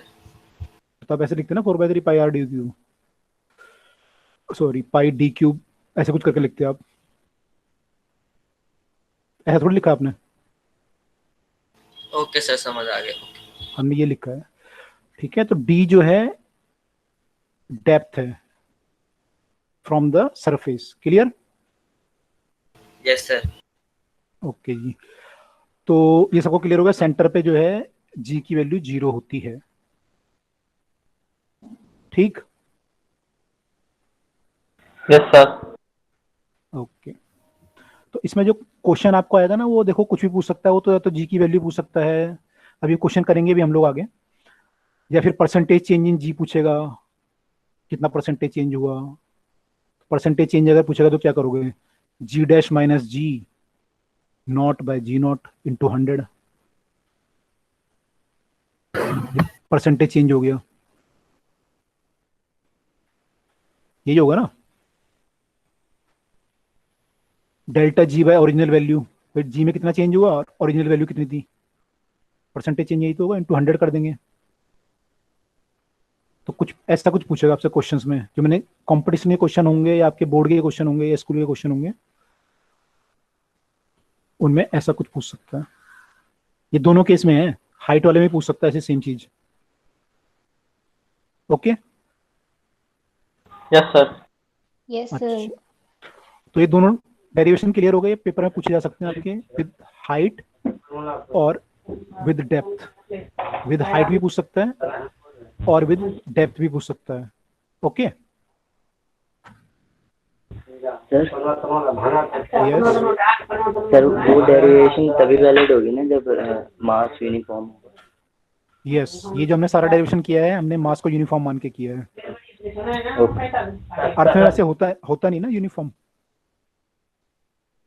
अर्थ में यूनिफॉर्म होता है नहीं होता ना, अलग अलग होता है, स्कोर पे अलग होता है, कहीं लावा है आपका, कहीं कुछ और है। ओके चलो थर्ड देखते हैं, थर्ड क्या होता है। तो आई थिंक हाइट और डेप्थ में समझ में आ गया कैसे कैसे वेरी करता है, खुद करके देखना है, कोई डेरिवेशन नहीं तो होगा नहीं पेपर में ये। सर अर्थ में यूनिफॉर्म नहीं होता, तो फिर अगर अर्थ पे क्वेश्चन आएगा तो हम ये अप्लाई करेंगे? हम यूनिफॉर्म मानते हैं, है ना, हमको नहीं बोलेगा वो कि नॉन यूनिफॉर्म है, ऐसा बोलेगा नहीं, हमें यूनिफॉर्म ही मानना पड़ेगा। Okay sir. किसने पूछा था क्वेश्चन, क्या नाम है आपका? सर सानवी। सानवी, ओके। सानवी इसमें नहीं पूछता, अर्थ को जो है यूनिफॉर्म ही मान के सॉल्व करना पड़ता है। अनटिल अनलेस कोई आईआईटी आईआईटी क्वेश्चन मानने लग जाए तो बात अलग है, वो स्फीयर की कोई डेंसिटी वेरी कर दे विद आर के साथ कोई वेरी रिलेशन बना दे। अनटिल अनलेस ऐसा नहीं होगा, एआईपीएमटी में या बोर्ड में ऐसा नहीं होगा। Okay sir. ठीक है चलो। अच्छा, एक और वेरिएशन आपका होता है, अर्थ जो है आप क्या मानते हो, आप मानते हो कि अर्थ जो है बिल्कुल स्फेरिकल है, लेकिन अर्थ जो है स्फेरिकल नहीं होती, इसकी शेप जो है थोड़ा सा बल्ज्ड होती है। इक्वेटर पे इसकी रेडियस थोड़ा ज्यादा होती है अर्थ की, और पोल पे थोड़ा कम होती है।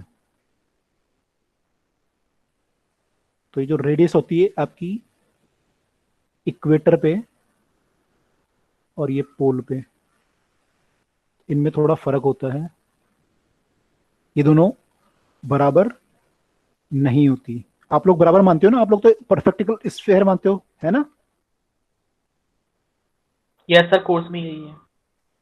हाँ कोर्स में यही है, लेकिन ये जो होता है एक्चुअली जो अर्थ होता है वो जो है परफेक्ट स्फीयर नहीं होता। आपकी जो रेडियस ऑफ इक्वेटर होती है वो ज्यादा होती है as compare to radius of pole के। ठीक है, तो अगर देखो मान लो अगर आपका जी ए ज्यादा है, रेडियस ऑफ इक्वेटर मान लो ज्यादा है, तो जी की वैल्यू क्या आएगी, कम आएगी ज्यादा आएगी वहां पे? सर कम आएगी। क्यों, जी का फॉर्मूला तो ये होता है ना। तो क्या बोला आपने, कम आएगी? यस सर, इक्वेटर पे जी की वैल्यू कम आएगी और पोल पे उससे ज्यादा आएगी। करेक्ट।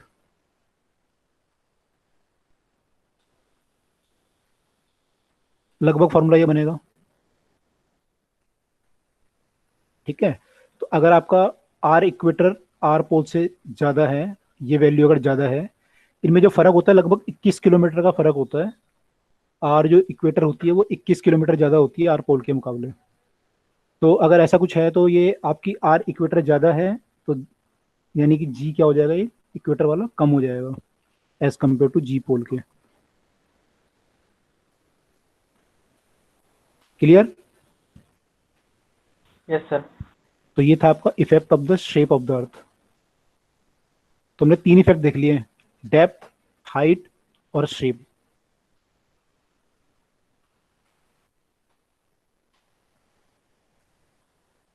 एक और चौथा आपके सिलेबस में जो है वो है अर्थ के रोटेशन का इफेक्ट।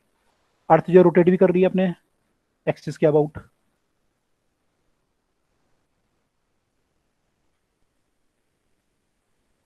ओमेगा से। कितनी वेलोसिटी होती है इसकी एंगुलर स्पीड अगर मैं निकालूंगा? अगर मैं ओमेगा निकालना चाहूँ कितनी आएगी वैसे omega? 2 pi by time period. कितना टाइम पीरियड होता है अर्थ का रोटेशन का? 2 पाई बाय 365.25। एसआई यूनिट में कितना आएगा? सर वो उसको 3600 से कर देंगे डिवाइड ओमेगा को। जो मैंने बताया ना 2 पाई बाय 365.25 मल्टीप्लाई में 3600। एक मिनट 365 आएगा क्या? ओमेगा मतलब 2 पाई घूमने में कितना टाइम लगता है अर्थ को? अच्छा सर, हाँ वो सर 1 डे, एक दिन लगेगा ना एक पूरा रोटेशन लेने में। हाँ तो मैंने रिवॉल्यूशन का समझ लिया। तो कितना लिखूं यहाँ पे, कितना लिखूं? सर 24 मल्टीप्लाई में 60 मल्टीप्लाई में 60। मतलब ये बोलना चाह रहे हो? Yes sir. तो ये वैल्यू काफी कम आएगी? यस सर, कम आएगी। ठीक है, तो ये वैल्यू काफी कम आती है। तो लेकिन इसका भी कोई इफेक्ट होता है, क्या इफेक्ट पड़ेगा इसका?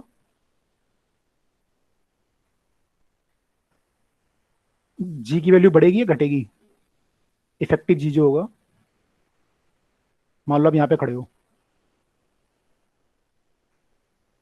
तो जी की वैल्यू आपको ज्यादा फील होगी या कम फील होगी अगर अर्थ रोटेट ना करे और अर्थ रोटेट करे? सर अगर अर्थ रोटेट करेगी तो जी की वैल्यू थोड़ी कम होगी। क्यों? सर क्योंकि बाहर की तरफ भी एक एक्सक्लेरेशन होगा ना फिर, सेंट्रीफ्यूगल, तो वो जी को थोड़ा कम कर देगा।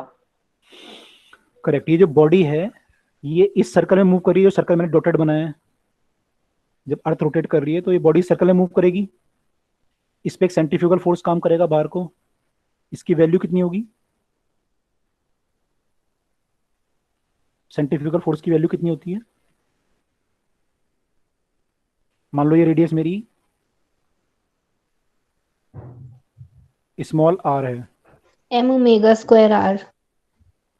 करेक्ट। या तो m v square by r लिखते हैं हम लोग, और अगर ओमेगा टर्म में लिखोगे तो m omega square into r आएगा। ये याद आया सबको? Yes sir. Centrifugal force. अच्छा, अब क्या होगा, इस पे जो ग्रेविटेशन फोर्स काम कर रहा है वो तो टुवर्ड द सेंटर करेगा। सेंटर इसका यहाँ कहीं होगा मान लो। एम जी तो जरूर काम कर रहा है, और ये एक फोर्स है जो बाहर की तरफ को काम कर रहा है।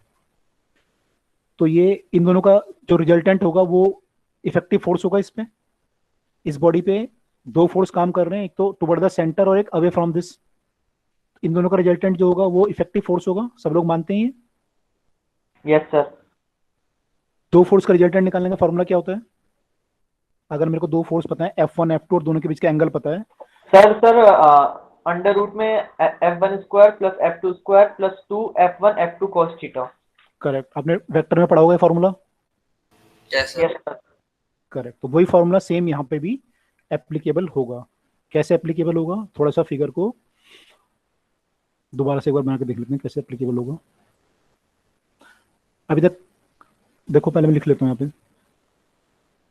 एम जी डैश होगा वो, नेट इफेक्टिव फोर्स को हम एम जी डैश मान सकते हैं। वो होगा पहले फोर्स का स्क्वायर, यानी एम जी का स्क्वायर,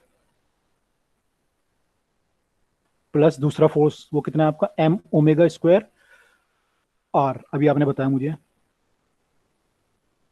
ए square plus b square plus 2ab cos theta. ये फॉर्मूला है, 2ab इंटू कॉस थीटा। अब थीटा कितना लूं?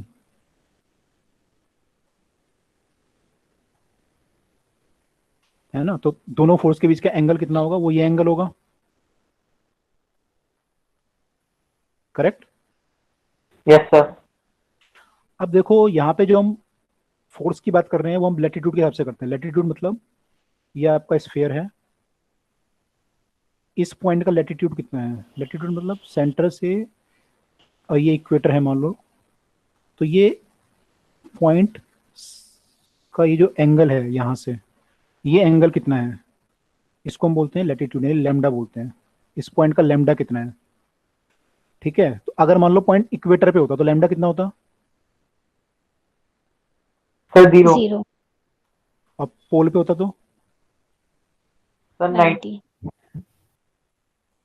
पोल पे 90 होता। ठीक है। तो मुझे इस पॉइंट का लैम्डा के हिसाब से मेरे को बताना है हर पॉइंट पे कितना कितना ये वेरी करेगा, मतलब पर्टिकुलर लैम्डा पे वैल्यू कितनी होगी। अच्छा, मान लो अगर ये लैम्डा है और ये आपने सेंट्रीफ्यूगल फोर्स इधर को माना था, तो ये वाला एंगल कितना होगा? सर 180 माइनस जो नीचे वाला एंगल लिया है। देखो, अगर ये लैम्डा है तो मैं इसको एक बार एक्सटेंड कर देता हूँ।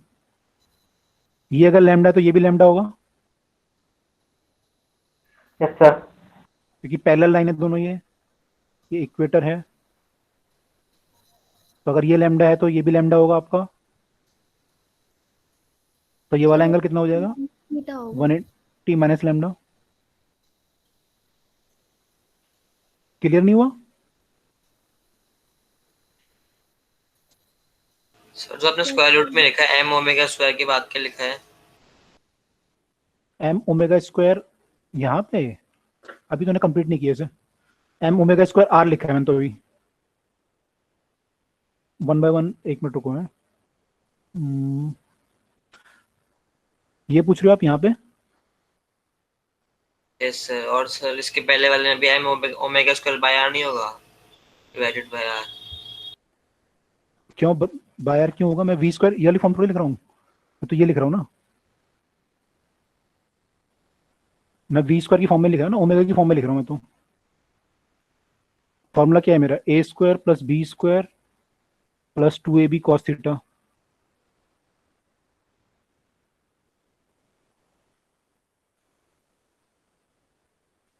ए मैंने पहला फोर्स कितना है मेरा? mg है, और दूसरा फोर्स कितना है मेरा? m omega square r. एक फोर्स की जगह मैं mg यूज कर रहा हूँ और एक की जगह पे मैं m omega square r use कर रहा हूँ।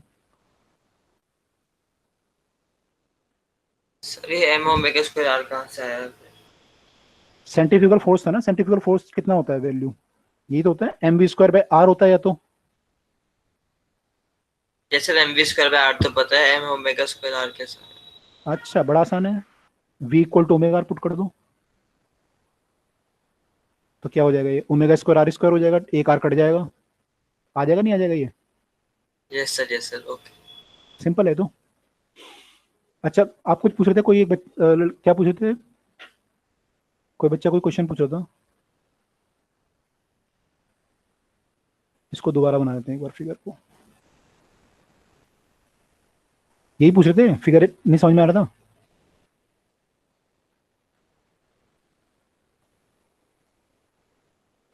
दोबारा देखो इस फिगर को, क्योंकि आपका डेरिवेशन आएंगे इसलिए मैं इसको ध्यान से बता रहा हूँ आपको, क्योंकि ये सब चीजें पेपर में पूछी जाती हैं आप लोगों से।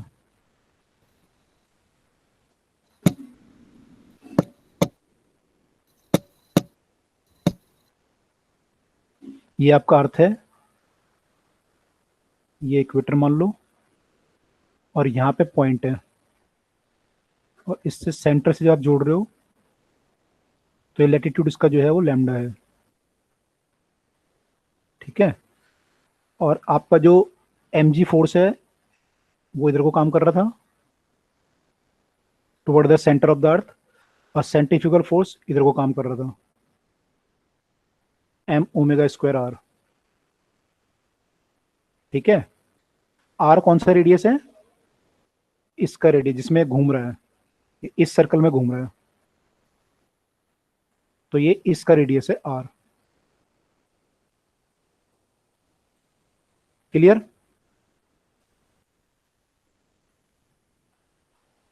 इतना क्लियर है? Yes sir. अच्छा, अब ये अगर लैम्डा है तो मैंने ये बोला कि ये एंगल भी लैम्डा होगा फिर। Yes sir. क्या बोलते हो आप लोग इसको? कौन सा एंगल बोलते हैं?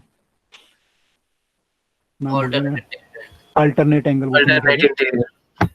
ओके, तो ये लैम्डा होगा तो ये लैम्डा होगा, तो अगर ये लैम्डा हुआ तो ये एंगल कितना हो गया फिर? 180 माइनस लैम्डा। 180 माइनस लैम्डा हो गया, बिल्कुल सही। तो बस कुछ करना ही नहीं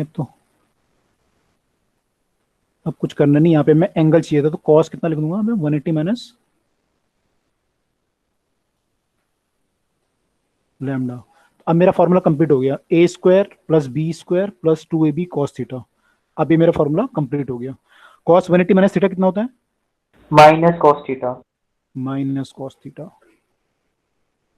तो फॉर्मूला मेरा बन गया ये, m square g square plus m square omega की पावर 4 आर स्क्वायर प्लस 2, या मल्टीप्लाई कर लूंगा तो कितना हो जाएगा? M square omega square r g, और एक कॉस जो है ये जो है माइनस हो जाएगा। अभी आपने बोला कॉस लैम्डा, तो यहाँ माइनस हो जाएगा, तो मैं माइनस साइन यहाँ लगा देता हूँ, तो ये माइनस हो जाएगा, तो this will become my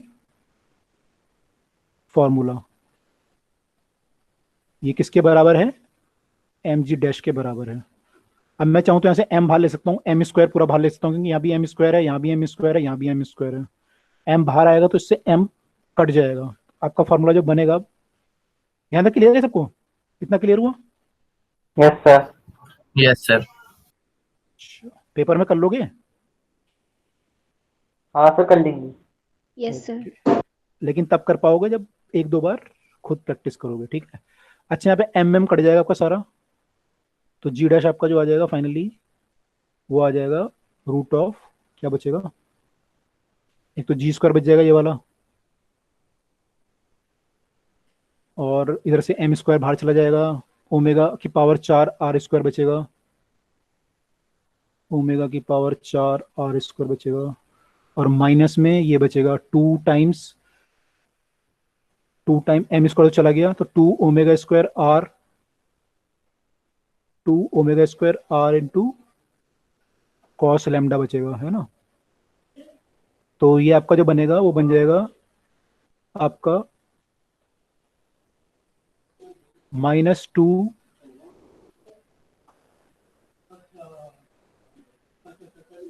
ji r omega square cos lambda, ये कॉस लैम्डा बन जाएगा यहाँ पे।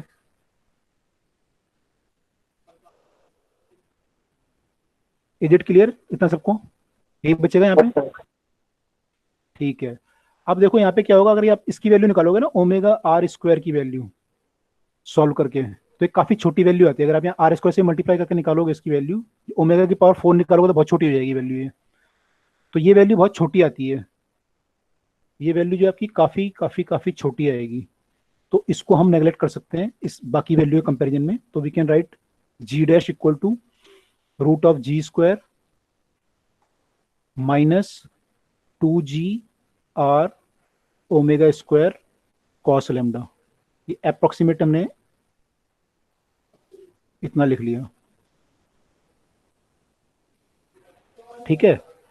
और अगर आप चाहो तो इसे और आप जो है बाइनोमियल थ्योरम भी लगा सकते हो, इसे आप और सिंप्लीफाई कर। पहले तो जी को मैं कॉमन ले लेता हूँ बाहर, अगर मैं जी को कॉमन बाहर ले लूँ तो ये आ जाएगा जी का स्क्वायर, सॉरी मैं जी स्क्वायर को कॉमन ले लेता हूँ, तो आ जाएगा 1 minus 2 times r omega square upon g cos lambda, और इसकी पूरे की पावर, सॉरी पूरे की पावर आपकी बन जाएगी कितनी, हाफ है पावर हमारी, रूट को मैं हाफ लिख सकता हूँ ना पावर। Yes sir. तो मैं रूट को उठा के पावर हाफ कर देता हूँ, पूरे की पावर प्लस हाफ। अब यहाँ फिर जो ये वैल्यू काफी कम आएगी आपकी, तो फिर मैं बाइनोमियल थ्योरम यूज कर सकता हूँ, तो ये पावर आपकी आगे आ जाएगी, और आगे आएगी तो मल्टीप्लाई होकर क्या बन जाएगा, ये बन जाएगा जी 1 माइनस हाफ पावर जब मल्टीप्लाई हो जाएगी तो 2 से 2 कट जाएगा, तो आपका बचेगा यहाँ पे omega square r g cos lambda. This is the value of g dash at any particular lambda पे। अगर आप जी की वैल्यू निकालेंगे तो ये आपकी वैल्यू आएगी, ठीक है। और आप चाहें तो जी से मल्टीप्लाई भी कर सकते हो उसे, फॉर्मूले को अगर जी से मल्टीप्लाई मैं करूँ, नेक्स्ट पेज पे लिख देते हैं, तो क्या हो जाएगा, अगर आप देखेंगे यहाँ पे तो ये यहाँ तो जी आ जाएगा जी से मल्टीप्लाई करोगे, और यहाँ पे जो एक जी से जी कट जाएगा तो minus omega square r cos lambda हो जाएगा। तो फाइनल फार्मूला आपका जो बनेगा फाइनली, जस्ट अ मिनट पीछे चलेगा हम लोग, ओके। इसके बाद आपका जो फॉर्मूला बनेगा वो बन जाएगा g dash equal to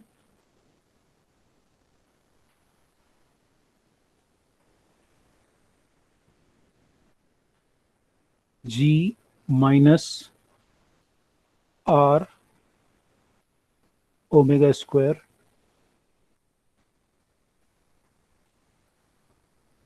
cos square lambda. अच्छा, यहाँ पे मैं एक चीज नहीं करी हमने, एक चीज ना मैं शायद स्टेप मिस कर दिया, यहाँ पे आपको बताया नहीं मैंने क्या किया। यहाँ पे जो हमने ये जो आर था ना, ये वाला जो आर था, इसको मैं कैपिटल आर के टर्म में चेंज करना पड़ेगा, हमने शायद चेंज नहीं किया यहाँ पे। हमें जो ये वाला आर है ये कैपिटल आर के टर्म में चेंज करना पड़ेगा। तो ये वाला जो आर है, ये आर किसकी रेडियस है, इस वाले सर्कल की रेडियस है, और कैपिटल आर किसकी रेडियस है, इस वाले सर्कल की रेडियस है। इनमें क्या रिलेशन बनेगा आपस में, अगर आप रिलेशन बनाना चाहोगे तो ये आर है आपका, और ये आपका कैपिटल आर है ये वाला, और ये एंगल आपका, सॉरी कैपिटल आर है, और ये आर है, ये परपेंडिकुलर बना सकते हैं यहाँ पे, और ये एंगल आपका कितना था, लैम्डा था, क्या रिलेशन बन सकता है स्मॉल आर और कैपिटल आर में? ये बन सकता है r equal to R cos lambda, R cos lambda, ये बन सकता है। तो वो रिलेशन हमें यहाँ पुट करना पड़ेगा। एक्चुअली मेरे को डेरिवेशन क्योंकि याद था तो मैंने पूरा फटाफट कर दिया, लेकिन आप लोगों को पुट करना पड़ेगा तब जाके आपका करेक्ट आएगा एक्सप्लेनेशन, तब जाके आपका ये कैपिटल आर की फॉर्म में इक्वेशन बनेगी फाइनली, नहीं तो आपकी स्मॉल आर की फॉर्म में ही बन जाएगी। ठीक है, हमने शायद पुट करना भूल गए यहाँ पे। ठीक है, तो तब जाके आपका फाइनल रिलेशन ये बनेगा। Okay, yes sir. तो जो जी की वैल्यू है लैम्डा के साथ क्या हो रही है, जैसे जैसे लैम्डा बढ़ता जाएगा वैसे कॉस की वैल्यू क्या होगी? कॉस की वैल्यू कम होती रहेगी, क्योंकि कॉस 0 जो होता है वो 1 होता है और कॉस 90 जो होता है वो 0 होता है। जैसे जैसे लैम्डा आपका बढ़ेगा कॉस क्या होगा? घटेगा कॉस लैम्डा।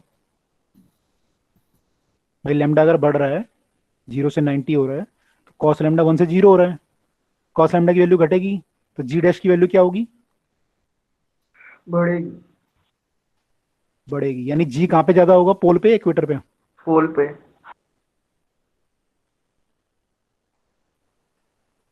ये कह रहे हो आप लोग? यस। ये समझ में आया सबको कि अगर लैम्डा बढ़ेगा तो कॉस की वैल्यू घटेगी और कॉस की वैल्यू घटेगी तो ये जी की वैल्यू बढ़ेगी। क्लियर?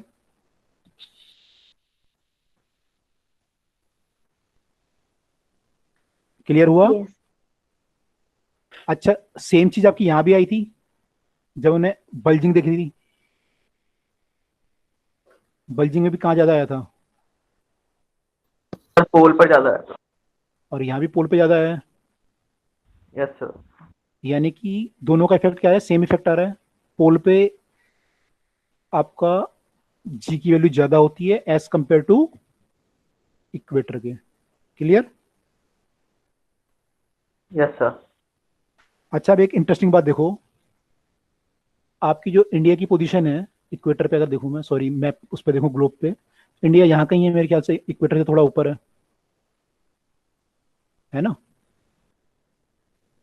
Yes sir. अच्छा, इंडिया के जो, एक चीज बताओ, अगर आप मान लो स्पेस में एयरक्राफ्ट वो लॉन्च करना चाह रहे हो, रॉकेट लॉन्च करना चाहते हो, तो आप कहाँ पे बनाना चाहोगे, इक्वेटर के पास या पोल के पास अपने जो लॉन्चिंग स्टेशन है?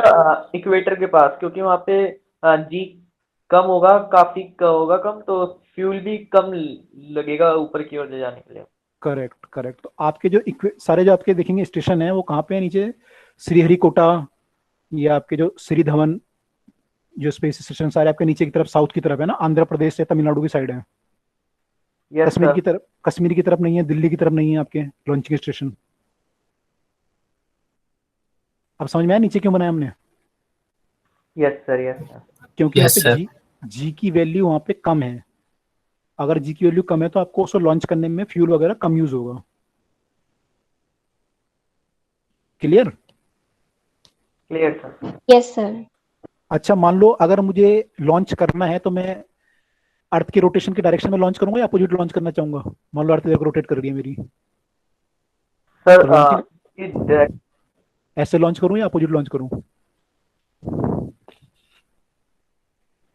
सर सपोर्ट, मुझे सपोर्ट कब मिलेगा, जब मैं डायरेक्शन में लॉन्च करूंगा या अपोजिट लॉन्च करूंगा? सर उसी की डायरेक्शन में लॉन्च करोगे तो अच्छा रहेगा। उसकी डायरेक्शन में करूंगा तो क्या होगा, मुझे सपोर्ट, अर्थ का जो रोटेशन है वो सपोर्ट करेगा मुझे, है ना? तो आराम से बाहर निकल जाऊंगा अर्थ के ग्रेविटेशन फील्ड से। अगर मैं उल्टा करूंगा तो उसको फिर पहले मेरे को उसको ओवरकम करना पड़ेगा जिसका रोटेशन इफेक्ट है। ठीक है, तो इसलिए हम लोग अर्थ जो रोटेट करती है कैसे करती है, मेरे ख्याल से वेस्ट टू ईस्ट करती है रोटेट। अर्थ का रोटेशन वेस्ट टू ईस्ट होता है ना? हाँ sir, west to east. East तो करता है। मुंबई बाद में आता है, पहले गुवाहाटी में आता है सूरज, फिर दिल्ली में आता है, फिर मुंबई में आता है। तो पहले इधर ईस्ट है, मान लो यहाँ गुवाहाटी है, फिर सेंटर में कहीं दिल्ली है, फिर यहाँ मुंबई है। तो आपका जो रोटेशन है ऐसे तो होता है। अर्थ ऐसे रोटेट करती है, सूरज पहले यहाँ आता है, फिर यहाँ आता है, फिर यहाँ आता है, फिर यहाँ आता है, फिर यहाँ आता है। तो ये क्या हुआ, वेस्ट टू ईस्ट हुआ ना? Yes sir. तो हम लोग भी अपने जो रॉकेट लॉन्च करते हैं वो वेस्ट टू ईस्ट करते हैं, और ट्राई करते हैं कि इक्वेटर के पास हम लॉन्च करें। इतना क्लियर सबको? Yes sir. तो चारों इफेक्ट समझ में आ गए सबको? चारों जो इफेक्ट हमने पढ़े आज। Yes sir.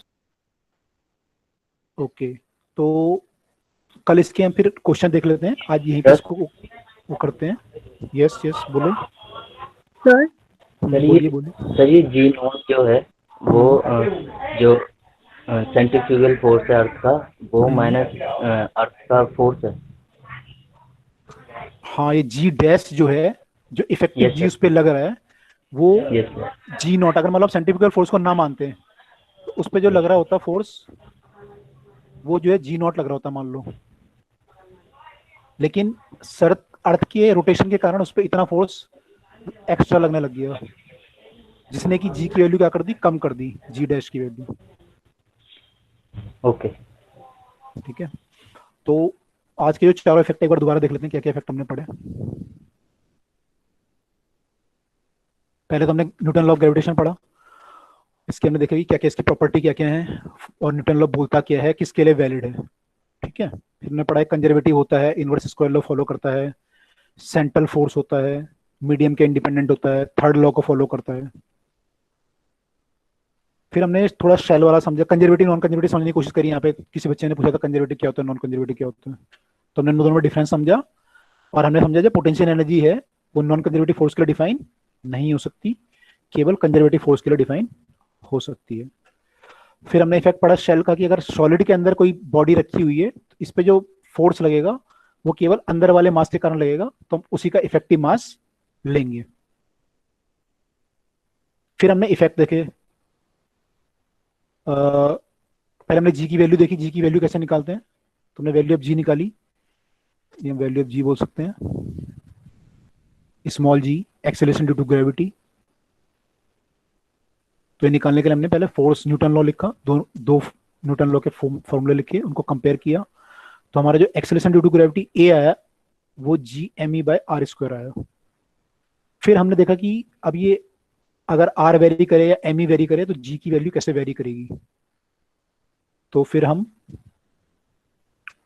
पहले हमने हाइट वाला देखा कि हाइट पे कैसे वेरी करेगी, तो हमने हाइट के लिए निकाला, तो पहले हमने सरफेस पे लिखा और फिर एक हाइट पे लिखा, मास हमने सेम लिया, डिस्टेंस चेंज हो गया, आर प्लस एच का स्क्वायर हो गया, इन दोनों को हमने डिवाइड किया तो हमारा फिर फॉर्मूला ये बना, जिसको हमने अप्रोक्सीमेट करके ये फॉर्मूला नंबर 2 बना लिया। ठीक है, ये मान लो फॉर्मूला, ये मान लो ये हमारा एग्जैक्ट फॉर्मूला था और इसको हमने अप्रोक्सीमेटली ये बनाया। ये तो हाइट का इफेक्ट हुआ। फिर हमने देखा डेप्थ के साथ कैसे वेरी करेगा, तो डेप्थ में क्या था, मुझे इफेक्टिव मास लेना था। इफेक्टिव मास मतलब जो बॉडी के अंदर, जहां बॉडी रखी हुई है उसके अंदर अंदर जो मास होगा, मुझे केवल इतना मास लेना था। बॉडी अगर यहाँ पे रखी हुई है आपके सरफेस पे तो मुझे केवल अंदर का मास लेना था। तो मैंने फिर उसको डेंसिटी के टर्म में और आर के टर्म में कन्वर्ट किया, ये दोनों फॉर्मूले बने, इनको डिवाइड किया, एग्जैक्ट फार्मूला ये बना, ये एग्जैक्ट फार्मूला है। और मैंने देखा कि अगर मेरा d इक्वल टू आर होता है, डेप्थ अगर मैं रेडियस के बराबर ले लूं तो सेंटर पे मेरी g की वैल्यू 0 आ जाती है, तो g is 0 at the centre. ये मैं 2 इफेक्ट देख ली थी यहाँ तक। फिर हमने तीसरा इफेक्ट देखा, इफेक्ट ऑफ द शेप। तो शेप में हमने देखा कि शेप जो है अर्थ की वो थोड़ा सा बल्ज है, उसके कारण जो इक्वेटर पे रेडियस है वो थोड़ा ज्यादा होती है एज कम्पेयर टू पोल के, तो रेडियस ऑफ इक्वेटर ज्यादा है, तो यहाँ पे जी की वैल्यू, क्योंकि इनवर्सली रिलेशन है आपस में, तो जी की वैल्यू कम हो जाएगी, इसलिए जी ऑफ द इक्वेटर कम है। फिर चौथा इफेक्ट हमारा था वो था रोटेशन ऑफ द अर्थ का। चौथा इफेक्ट हमारा जो रोटेशन ऑफ द अर्थ का था,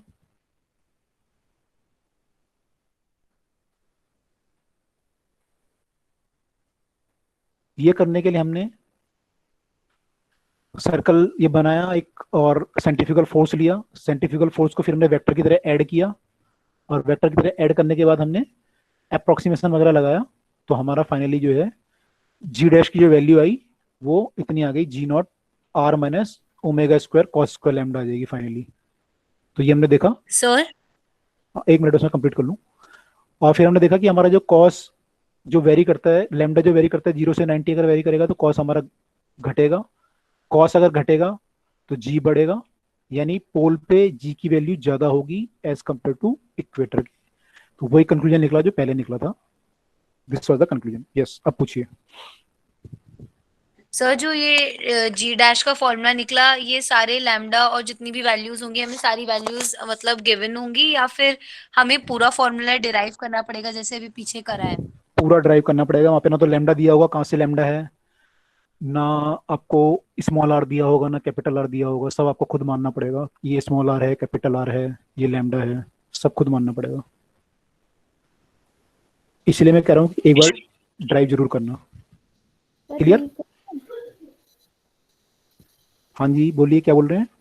तो वैसे तो एक दो बार हम लोग खुद ही ट्राई कर लेंगे, मतलब इसे सेम, पर फिर भी अगर सर कोई प्रॉब्लम हुई तो आप एक बार दोबारा ऐसे लास्ट में बता देंगे क्या? हाँ हाँ बिल्कुल, ऑब्वियसली, क्यों नहीं। Thank you sir. लीव कर दें? यस, कोई और डाउट किसी का? सर ये जो लास्ट में आपने बताया था कि लॉन्चिंग के लिए रॉकेट वगैरह की, तो उसी डायरेक्शन में करेंगे जिसमें रोटेशन है अर्थ की, तो हाँ, ये क्योंकि चीज समझ नहीं आई। अर्थ की स्पीड उसमें ऐड हो जाएगी ना। देखो अर्थ जो है ऐसे रोटेट कर रहा है आपका,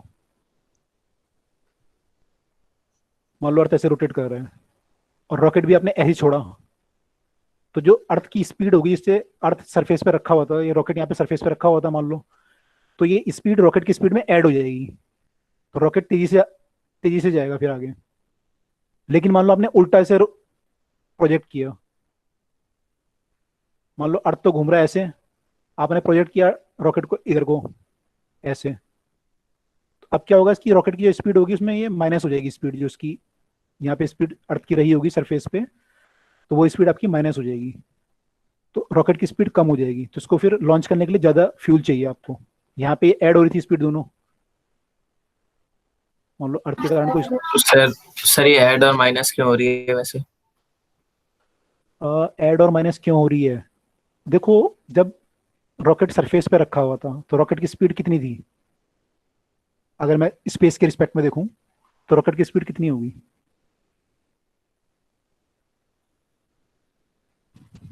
आर ओमेगा। बिल्कुल, अगर मान लो ये सरफेस है और रॉकेट मेरे रिस्पेक्ट में तो जीरो होगी जो मैं सरफेस पे खड़ा हूं, लेकिन अगर मैं स्पेस के रिस्पेक्ट में देखूं तो जिस स्पीड से ये पॉइंट स्टेबल नहीं है, तो घूम रहा है अर्थ का पॉइंट, तो इधर को घूम रहा है, तो कितनी स्पीड से घूम रहा है, इसकी स्पीड में निकालूं तो कितनी आएगी, ओमेगा इंटू आर आएगी, अगर मैं ऐसे आर वगैरह निकालूं, है ना। तो मैं बोल सकता हूँ कि रॉकेट की स्पीड भी ओमेगा आर है, बोल सकता हूँ क्या मैं? Yes sir. बोल सकता हूँ।